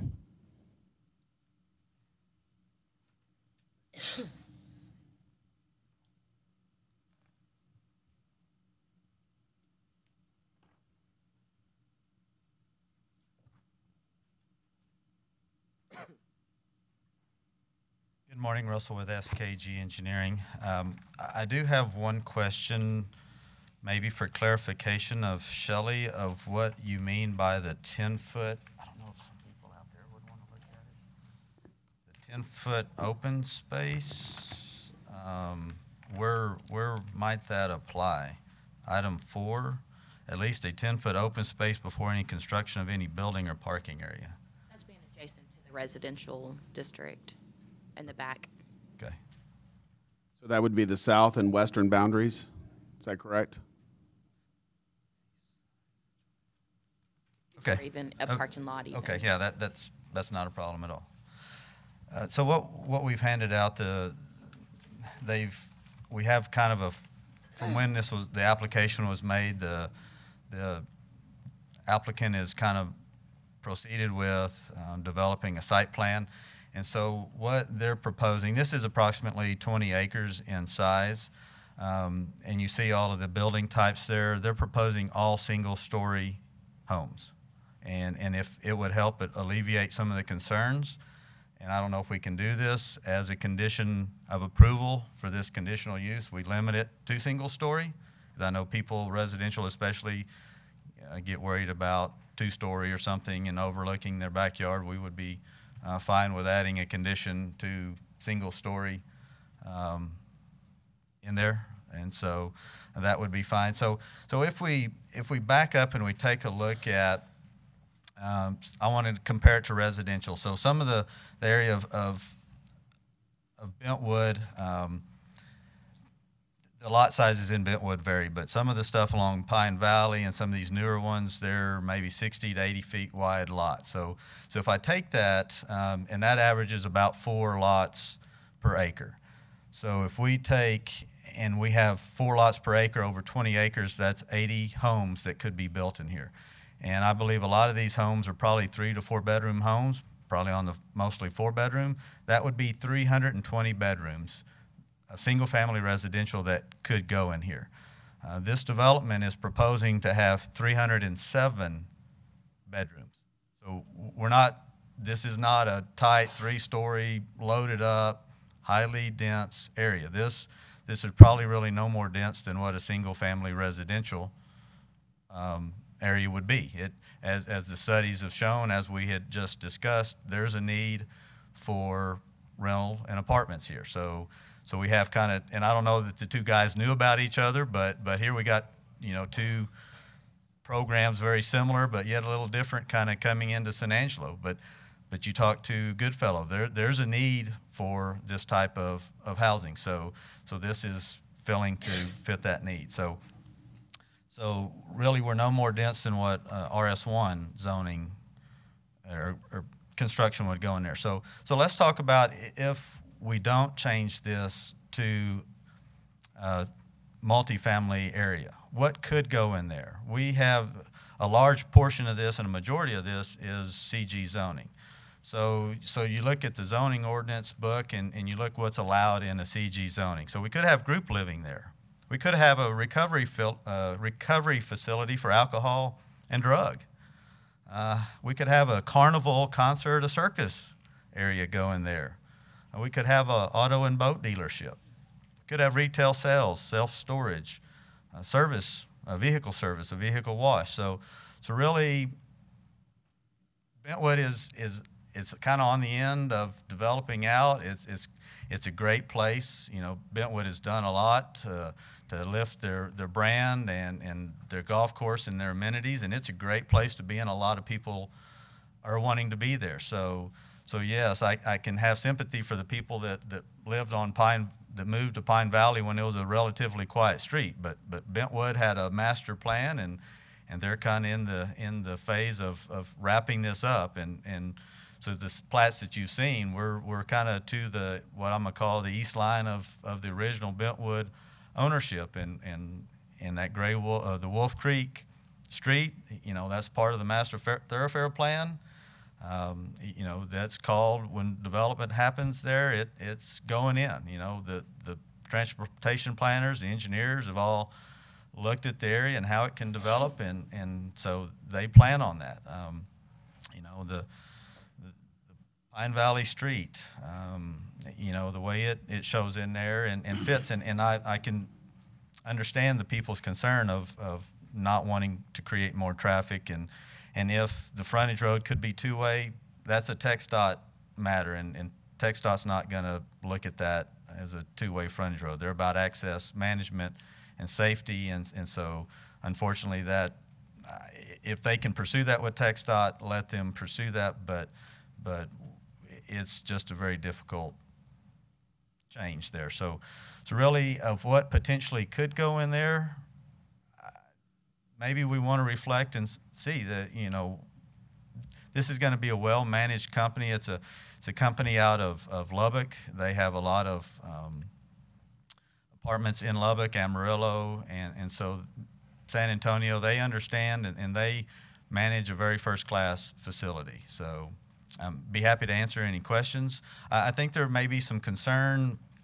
There's a very small little strip of RS1 zoning that's kind of tied into that, and with the 25-foot setbacks and the way this all sits in there, we'll be kind of right on that line with our building. So we can't, and I don't know if we could even do multifamily in the RS1 little zoning strip or how that fits, but from where we can tell it scales in, we'll be kind of set back out of that with our buildings, and it'd be just mostly the backyards. Well, the original conditional use for the multifamily living was for the total property, which included the general commercial, office commercial, and RS1. Okay. So really, and I think they passed around some site plans to the other people that are here expressing concern about that. So really, we want to be a good neighbor. You know, our access points are to Loop 306. That's where the clubhouse, that's where the main entry is. As you can see on the site plan, you know, if we didn't have to build Wolf Creek, that would be money in the developer's pocket that he wouldn't have to spend it. So if the city's willing to forgive and not make us build that street, and we don't have that connectivity there, that would be great with the developer. But is that what's best for the community and traffic? Probably not. Does it allow people that way to get back through and feed back through Pine Valley? Unfortunately, it does. But, you know, nobody owns the streets. These are public streets. We all get to travel at our will wherever we want to up and down these public streets. So, Russell, I have a couple of questions. On this site plan that you've passed out, it shows a cul-de-sac at the end of Wolf Creek Drive. Are you connecting to Pine Valley or not? chicken and an egg timing kind of thing. So you guys approved Section 42 last month. And so depending on, you know, when Bentwood, they're putting in the residential lots in Section 42. So if 41's They're ahead. extending Pine Valley over to Wolf Creek? Yes. Okay. Right. So it's kind of it's a timing. undeveloped at this time? It's undeveloped at this time. So if this Section 41 develops and finalizes before 42 goes in, we'll have a temporary cul-de-sac there. Okay. But when 42 goes in, then it just continues on as a through street. Okay. All right. Thank you.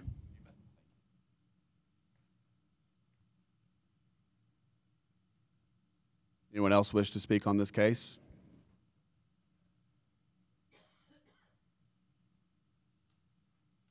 I'm Kevin Collins. I'm the managing partner of Bentwood Country Club. I just wanted to point out kind of our thought process behind this whole situation. We went to great lengths to make sure that the access points were only going to come off of Loop 306, or if the extension of Wolf Creek actually happens. So if you look at how we've worked everything out with the person that's coming in, we made sure that they were single story. We made sure that we were totally cut off from the other residences that are existing in Bentwood at this time.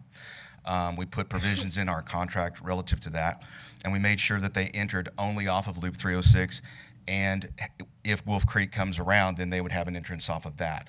And so I just wanted to make sure that we pointed out that those are the things that we put in place with the group when they came in. It is also a group that has management of apartments in San Angelo as well. So they have experience here, and we have a track record. We know them, and so we know they're going to put in a really nice quality product. And that's one of the reasons we made this choice. Thank you, Mr. Collins. Anyone else wish to speak on this case?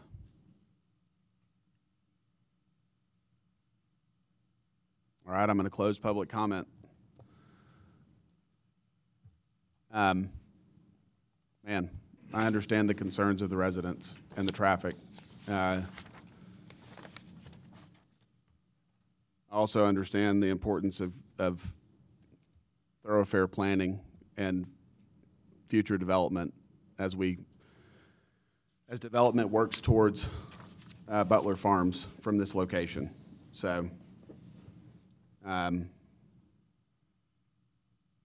don't know how to discourage folks from going back into Bentwood except to not connect Wolf Creek Drive to Pine Valley. Is that something that Bentwood's willing to do? Let me jump in and say whether or not they would be willing to do that. That Yes. is on the city's thoroughfare plan. Yes. So we would actually require them to do that because those streets are both on the thoroughfare plan for future connectivity. So okay. That's something that we would not recommend, and it would take a thoroughfare plan amendment to come back through you and city council for that to even be considered. Okay. I know this developer, and they're very active. They've built, as Mr. Gully indicated, throughout West Texas. They have development here that's, I think, been very successful. I've seen their single story developments in Lubbock, and I do think that they build a pretty good quality product, and they are a good management company. So on that front, I think that the density and the proposed use, given the alternatives, I really think this is probably the best use of this land for the adjacent property owners that you could ask for. As Mr. Curry indicated, the commercial frontage, as it's built out along Loop 306, can have I think a very detrimental impact on property values. I think much more so than a multifamily development on this site. So, does anyone else have comments or wish to make a motion? Can we add a requirement that it be approved for multifamily only with single story? Yes, you could add that as a condition. I agree. I mean, with you know, most of the space is zone CG, and with that, I mean, Russell listed off some pretty bad alternatives, I guess, to the uses by right in that space. And so I think this is a pretty good low density transitional type of option for that space. So I would move to approve with an additional condition that the buildings be required to be single story. Okay. So we have a motion and a second to approve with the requirement that the improvements for this multifamily development be single family only, or excuse me, single story only. All in favor say aye. Aye. Aye. Opposed? So Take a 4-0. break.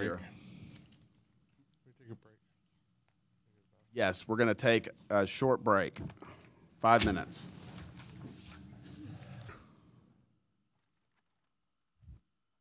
We're going to do the third replat in Lot 27, Lakeview Town Center, Section 1. Public hearing, consideration of request for approval of a third replat of Lakeview Town Center, Section 1, Lot 27 being 10.597 acres of land generally located near North Bryant Boulevard and West 29th Street.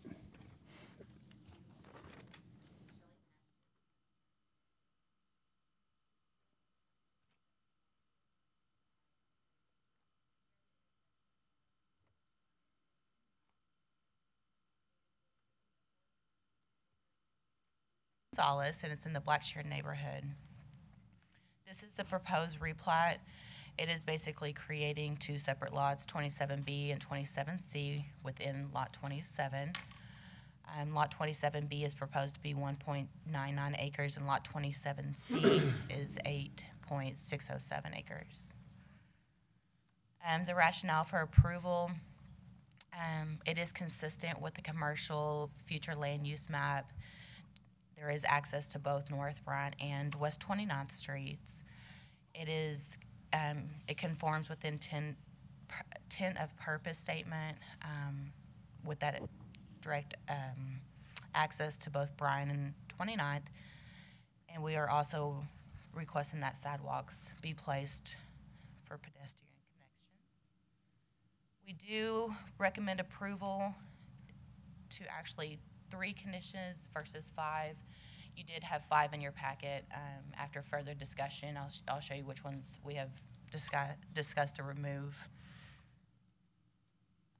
Staff's recommendations: approval of the top 3 conditions, tax cert, submit plans for installation of sidewalks along 29th, and submit a drainage study.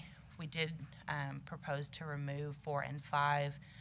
The water main, installation of the sewer main, that's through the city engineer. And just note on the plat, prior to final occupancy, we would like a plan submitted for the installation of sidewalks along North Bryant, and also fire hydrant and fire department access to the buildings, and contact the water utilities customer service for water connections.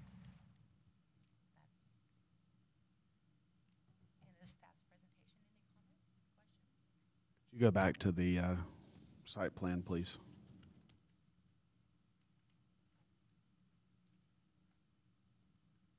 Is Lot C inclusive of the retail center? Yes, here is the division line here. Okay. Got it. Thank you. Anyone else have questions? All right, we're going to open it up for public comment.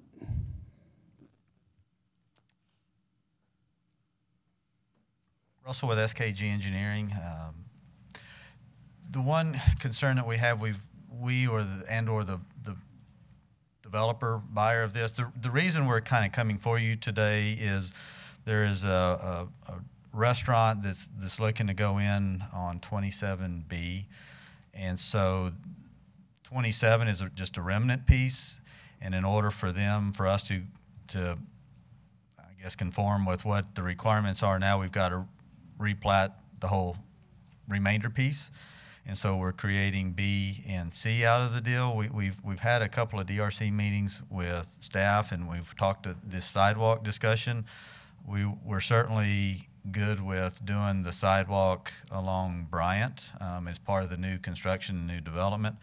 And when we've had the discussions about sidewalks, and we're expecting the one there, but kind of what snuck up on us was the requirement for a sidewalk along 29th Street. So the developer has kind of had a DRC meeting, gone along in good faith, knew about the sidewalk on Bryant, but not until we get the report are we kind of made aware of,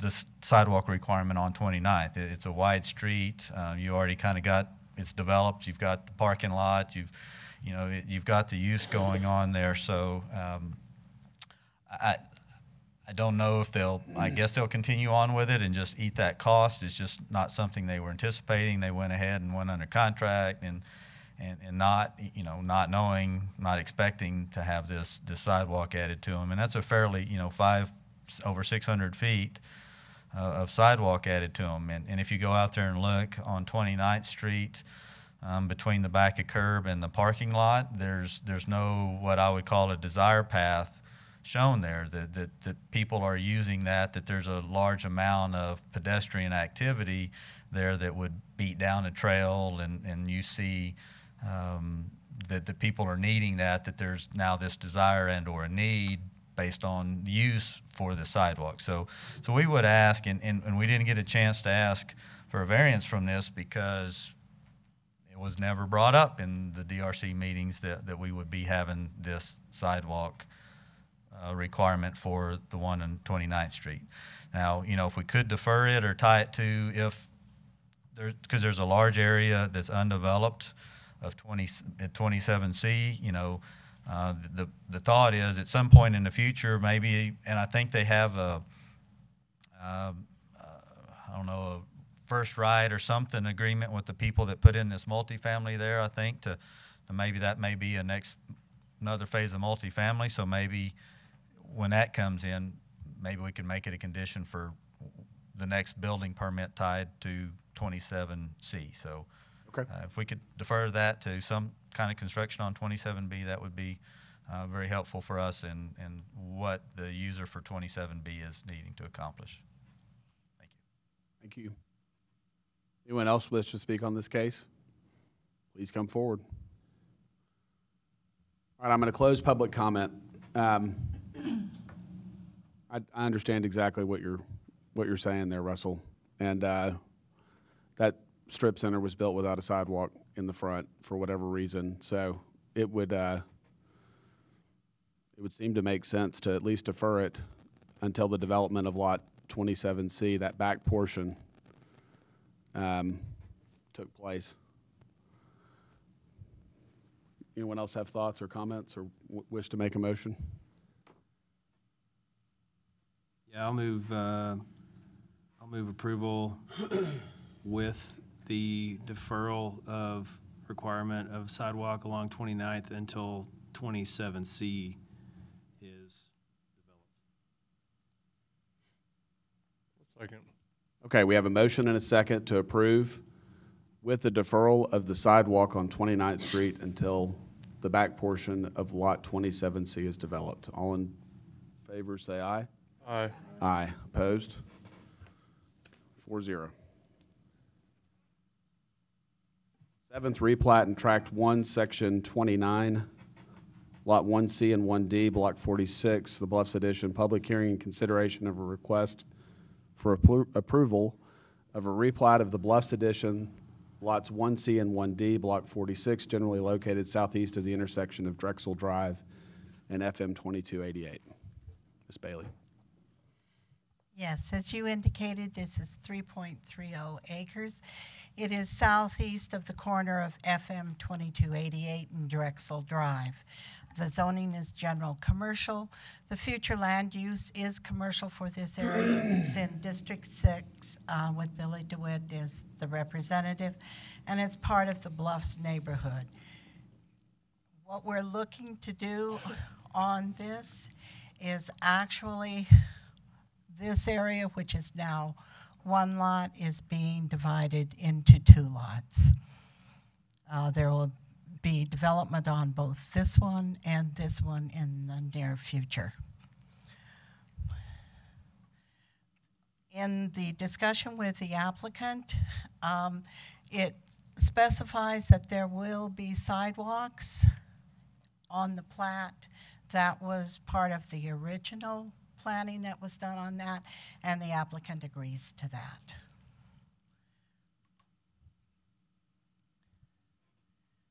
In this case, the applicant is requesting just a division. This area is already zoned, and it is in conformity with the comprehensive plan.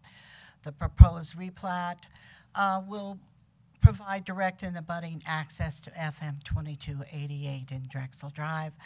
Sidewalks will be, as we indicated, will be constructed along FM 2288 and Drexel Drive. Staff is recommending approval, and the approval is actually going to be for 3 conditions of approval.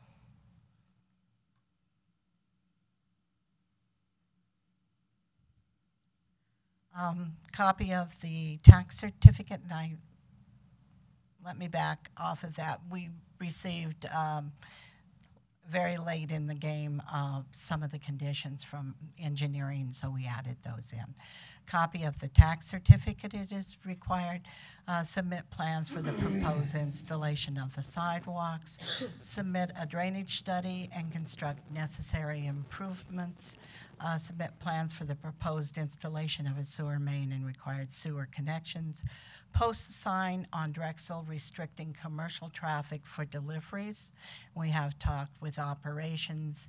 This is in keeping with the city's new commercial truck traffic restriction ordinance, and correct West Houston Hart to read Sherwood Way.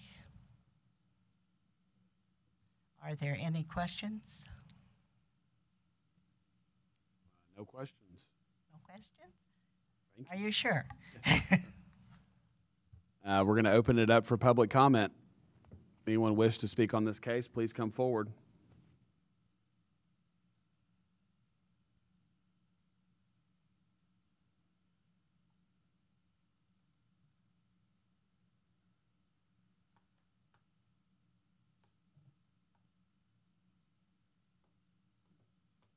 It's over street engineering. I was just directed by one of the engineering staff that we did actually get a call from the design engineer very late Friday afternoon.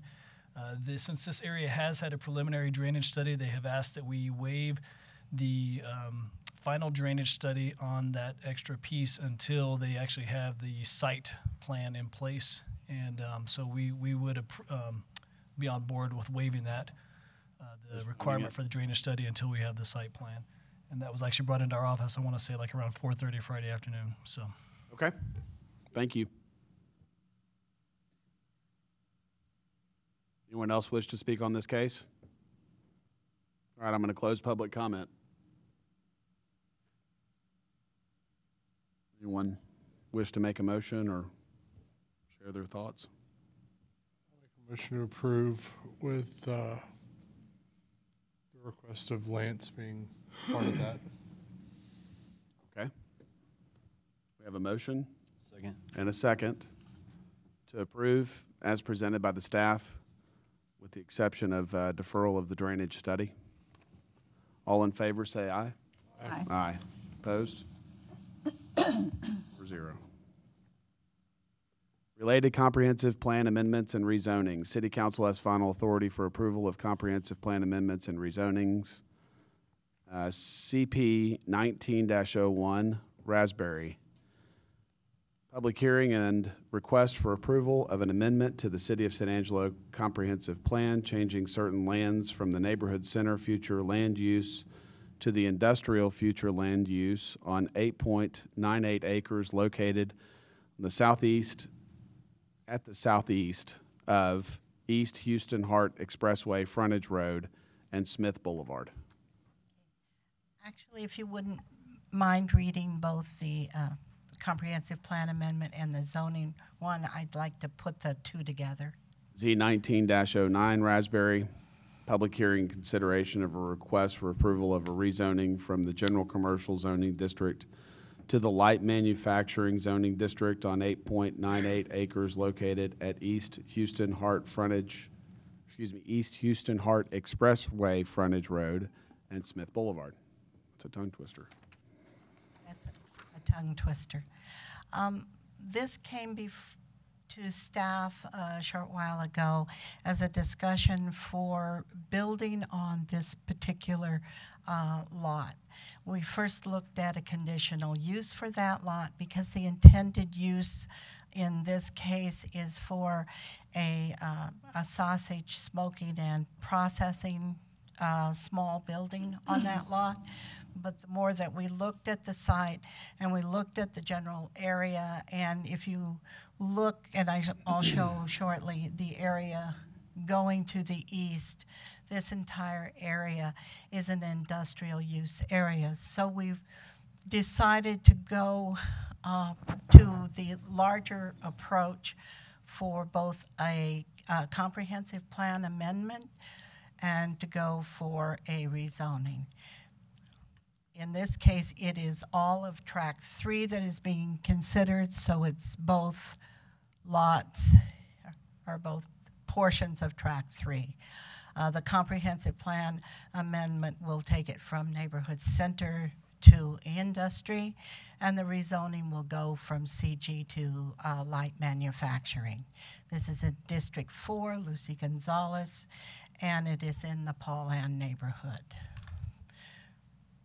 The future land use, as I indicated, have this listed as neighborhood commercial for these, or neighborhood center for all of Tract 3 on this corner, and then neighborhood commercial across the street to the west, with the thought that it was protecting, I believe, the multifamily residential to the south.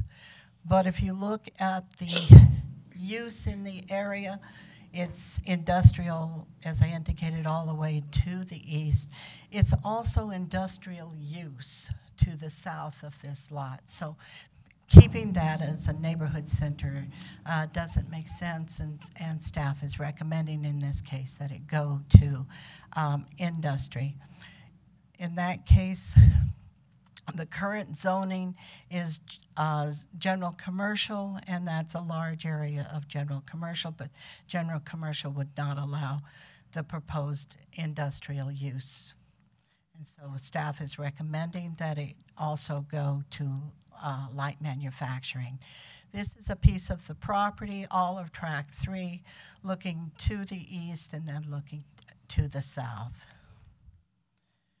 This is the storage units that are addressed actually adjacent to the piece of property, and then in back of the storage units is the commercial electrical supply. And then this is the multifamily that is across the street from the storage units themselves. So they're down from the corner and across from the storage units. The rationale for approval in this case, the comp plan designates this area as neighborhood center. Amending the plan for all of Tract 3 to industrial will make it consistent with all of the industrial development that is going on and is to the east. Tract 3 then needs to be zoned light industrial, and the proposed use will fit with the existing use in the area. The applicant, as I indicated, asked for just that portion of Tract 3 that was on the west. The interceding lot is actually owned by Ethicon, and we talked with them about including their property because their property, the large area, is already zoned light manufacturing and industrial, and their use is intended to be that way. They have not gotten back to us, but they were aware that we were proposing to go ahead and move forward. It has to move through corporate. so they know that that is staff's recommendation. Changed conditions, if you look at the way that everything is being used in this area, the change in both the comprehensive plan and the zoning is consistent with the use. The effect on the natural environment, the only thing that staff could anticipate is a smoke smell in the processing, and so we will address that in the site plan review stage.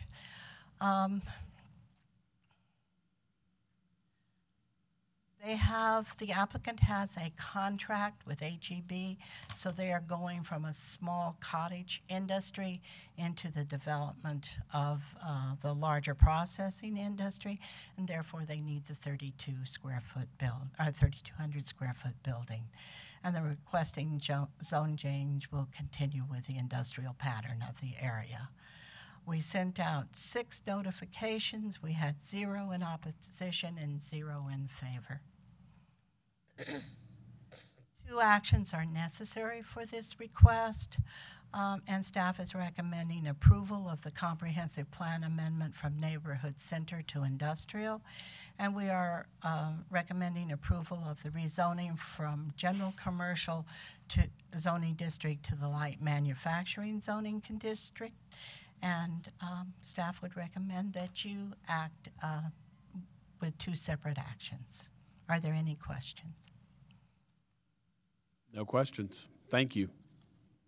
I'm going to open this up for public comment. Anyone wishing to speak on this case, please come forward, state your name.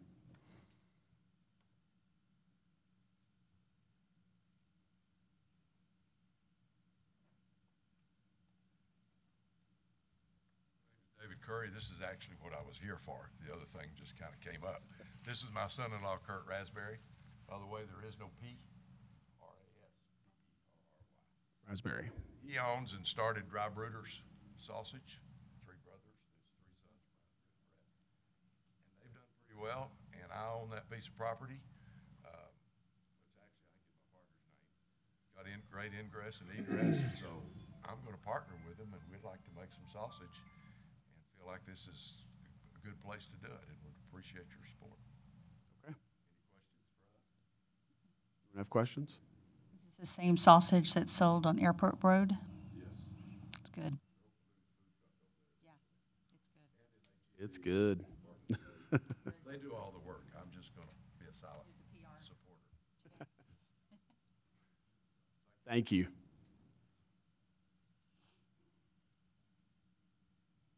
Anyone else wish to speak on this case? Please come forward. All right, I'm going to close public comment. Anyone have any thoughts or wish to make a motion? It looks like if we're going to make motions, we need to make 2. Move to approve CP 19-09 as presented. We have a motion and a second. You should go with the amendment to the comprehensive plan first. 1901. CP 1901 first. Okay. Move to approve CP 1901 as presented. Second. We have a motion and a second to approve CP 1901 as presented. All in favor say aye. Aye. Aye.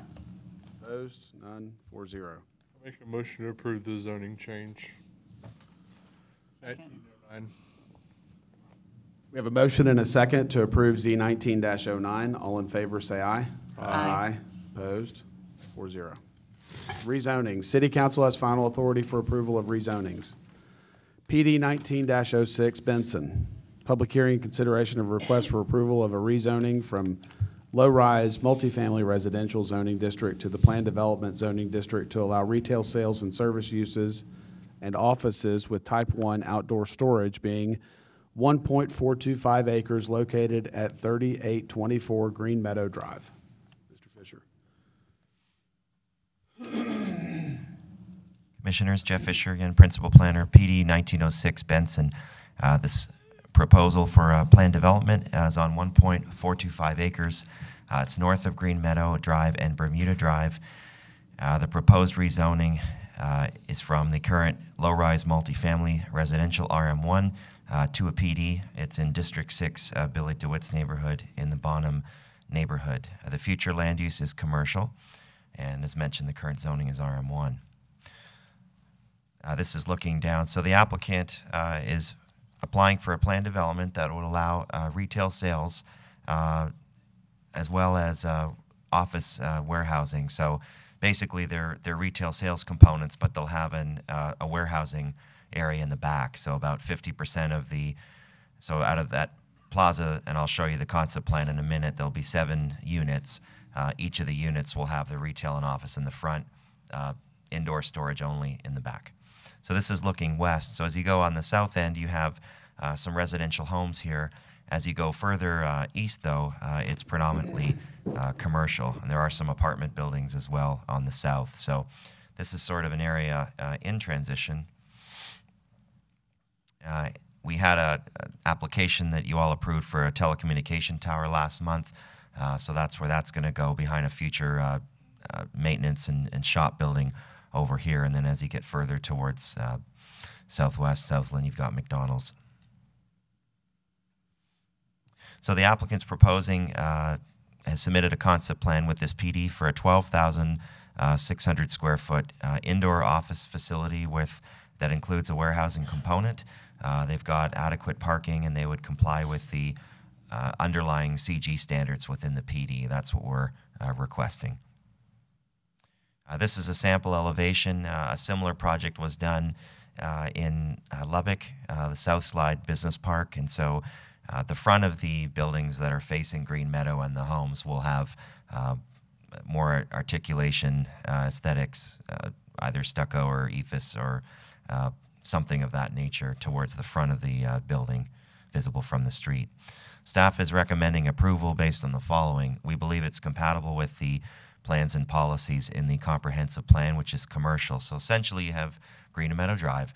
Everything to the south is residential, and everything to the north is commercial. So similar to other projects that we've discussed, we believe that this would be a lower intensity use and therefore would provide a transition between the residential to the south and the commercial as you get further east. Most of this will be offices, and like I said, we have a condition. Type 1 outdoor storage essentially means no outdoor storage other than 5 feet from the wall.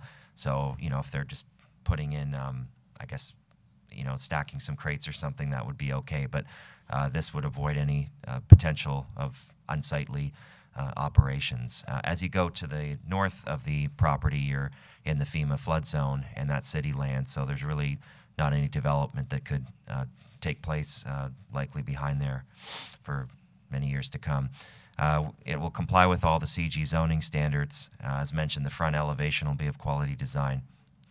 The property currently remains vacant and is suitable for small-scale offices. That's consistent with the...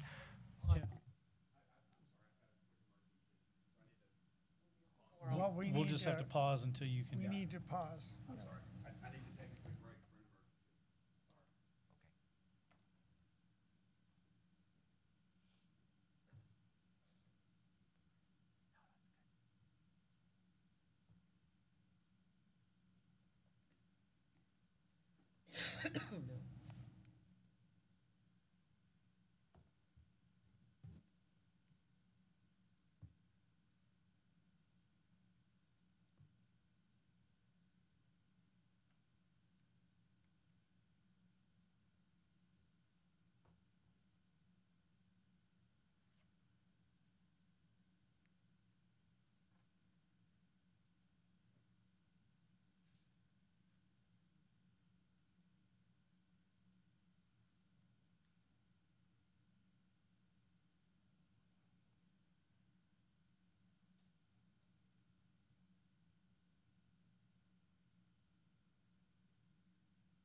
We're good to go. Sorry.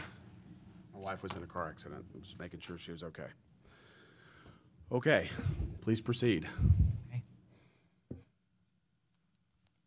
So essentially, a lot of things could go in there in the future. That's been designated commercial since 2003, and it's been vacant at least since then. So we believe that an office with some indoor storage would be more compatible with the comprehensive plan and as a transition to the residential neighborhood to the south. This is basically the gist of this. It's a small-scale development, and the access is off of Green Meadow, which is a collector street. So for all those reasons, staff is in support.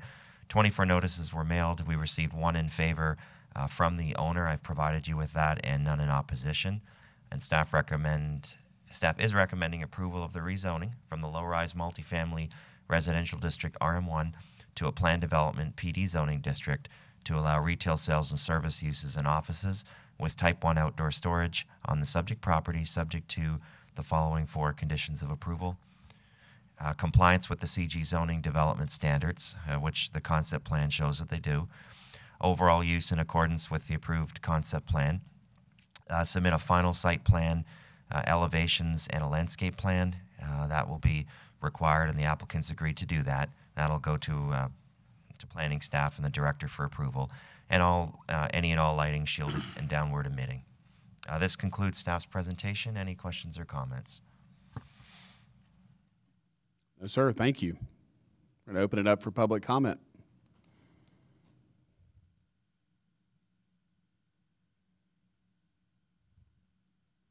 Brian Benson with Clearview Custom Homes and Silver Fox Construction. Thank you for your time and consideration of this. Like I said, going around and looking at some other parts, especially, like I said, Lubbock's where I took the example from, go up there and seeing that one plus several more, and kind of looking at the concept there. I think it's something that San Angelo needs and don't really see many of these, or if any, that I know of in San Angelo. Like I said, we've been asked several questions about, who's going to be using this space.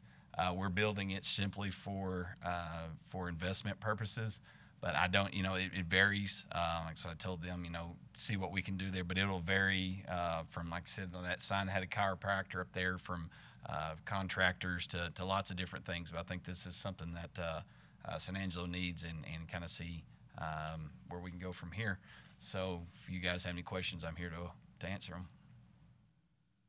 No questions. All right, thank you. Thank you, sir. Anyone else wish to speak on this case? Please come forward.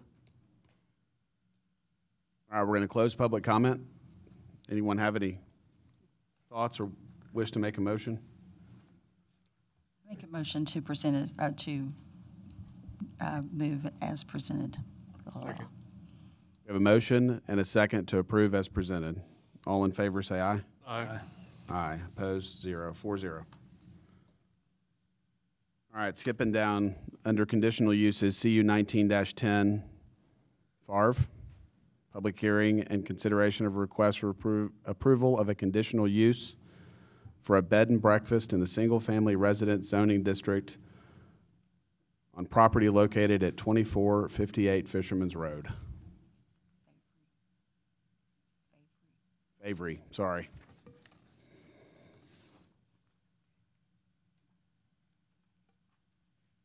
Sherry Bailey, Planning Department. This is a conditional use to allow the renewal of a bed and breakfast. The applicant in this case actually was conducting a bed and breakfast since 2015. Last year they applied for and were granted their bed and breakfast designation, and they're coming in for the renewal that is required, and it is a 2-year renewal. It's on 0.69 acres. It's at 2458 Fisherman's Road, District 1, and it's in the Nasworthy neighborhood. Future land use has this as a neighborhood. The zoning is single-family residential. The bed and breakfast is in keeping with both of those. This is the existing site. When you come into the site, the applicant normally has those that are going to stay there either park on this side or in the back of the property, and then the applicant parks on the right-hand side. The approach is the picture to the left to the site, and you can see that there's a large fenced area around this. There's a lot of landscaping. And in talking with the neighbors when I went out and took the pictures, all of the neighbors indicated that they did not have any problem in the whole time that she has been using this. I've talked to the police department and I talked to the fire marshal, and in both cases there have been no indications of any problems at all. The rationale in this one is that it's in keeping with the neighborhood use.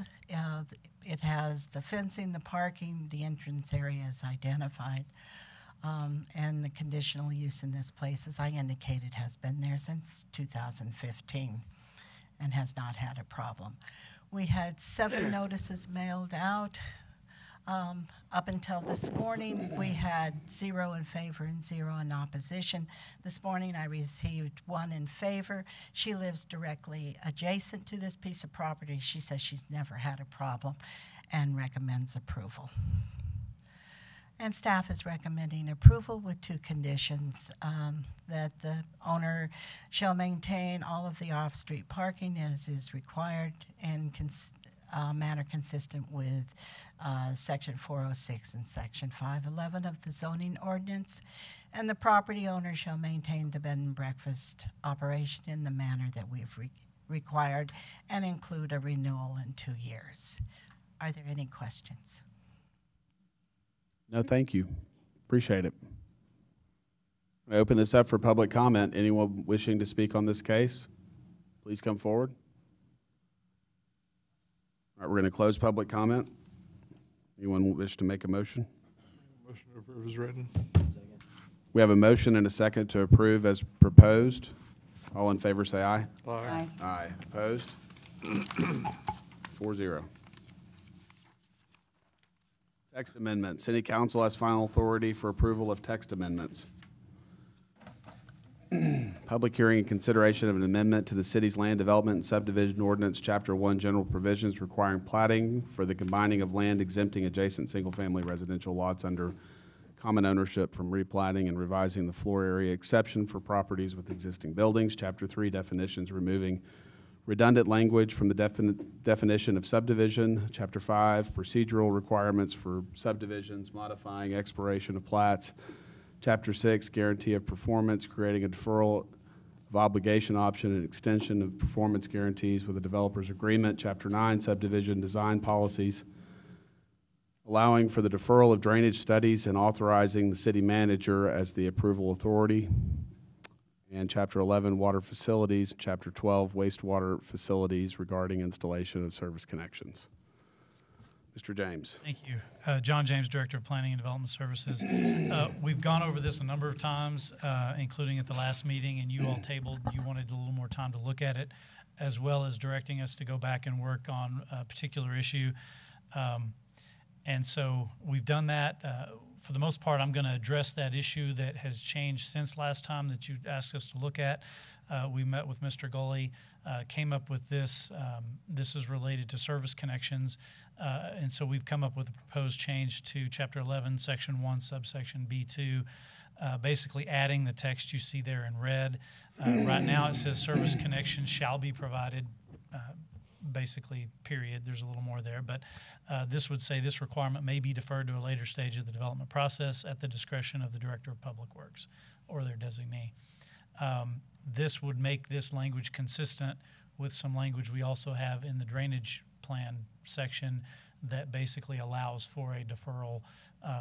While we agree that there are circumstances where a deferral might be appropriate, there are also circumstances where it might not. So in having that discussion, we all sort of agreed that just waiving this requirement would not be appropriate, but having a deferral option would be appropriate. So with that, again, I know there's a lot more in here, but we've had this at, I think either was it 2 or 3, maybe even 4 meetings. You've seen this, so I'd be happy to answer any questions on the rest of it, but I'm not going to go through point by point the rest of the ordinance changes. Okay. Thank you. I do have those previous slides, so if some questions come up on particular sections, I can go to those, but to save time, I won't go through each one. I believe, at least from our meetings with the development community, other than this issue that came up last time, we were pretty much all in agreement that the ordinance is sufficient. The one thing that I mentioned last time I will mention today is there was some question over the preliminary plat expiration. We had originally recommended 3 years. In the development task force, 5 and 10 years came up, so we recommended 5 as a compromise with that. And so that's what's in the draft you see. Okay.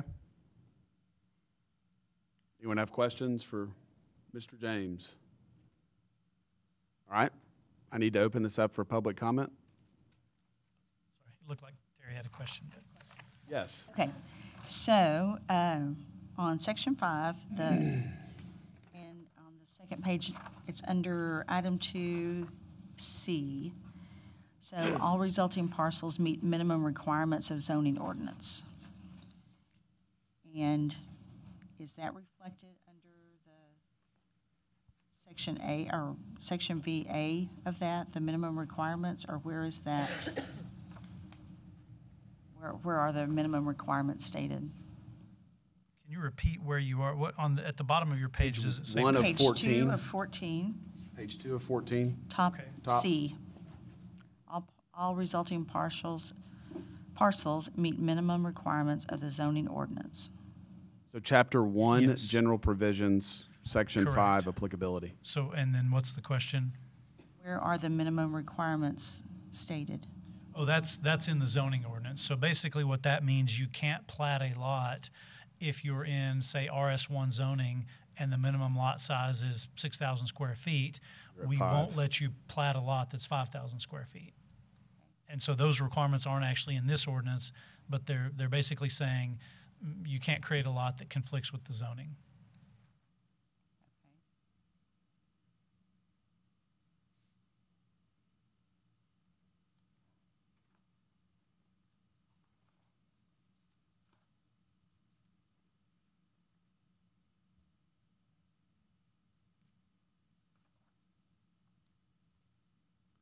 I'm going to go ahead and open it up for public comment.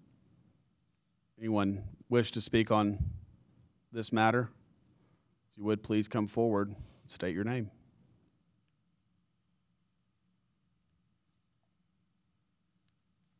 I just wanted to, Lance Overstreet Engineering, I just wanted to clarify on the service connections and the process we were going to be moving ahead with.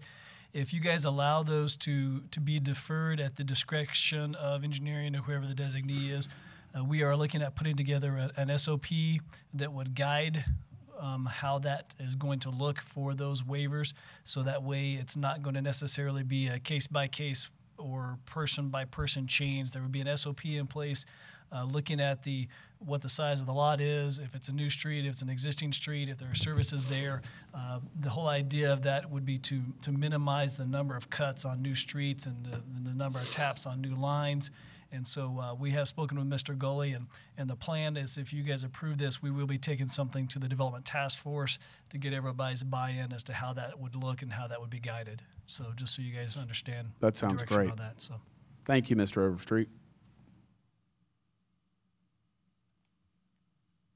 All right, anyone else wish to speak? All right, I'm going to close public comment. Anyone wish to make a motion or have additional questions?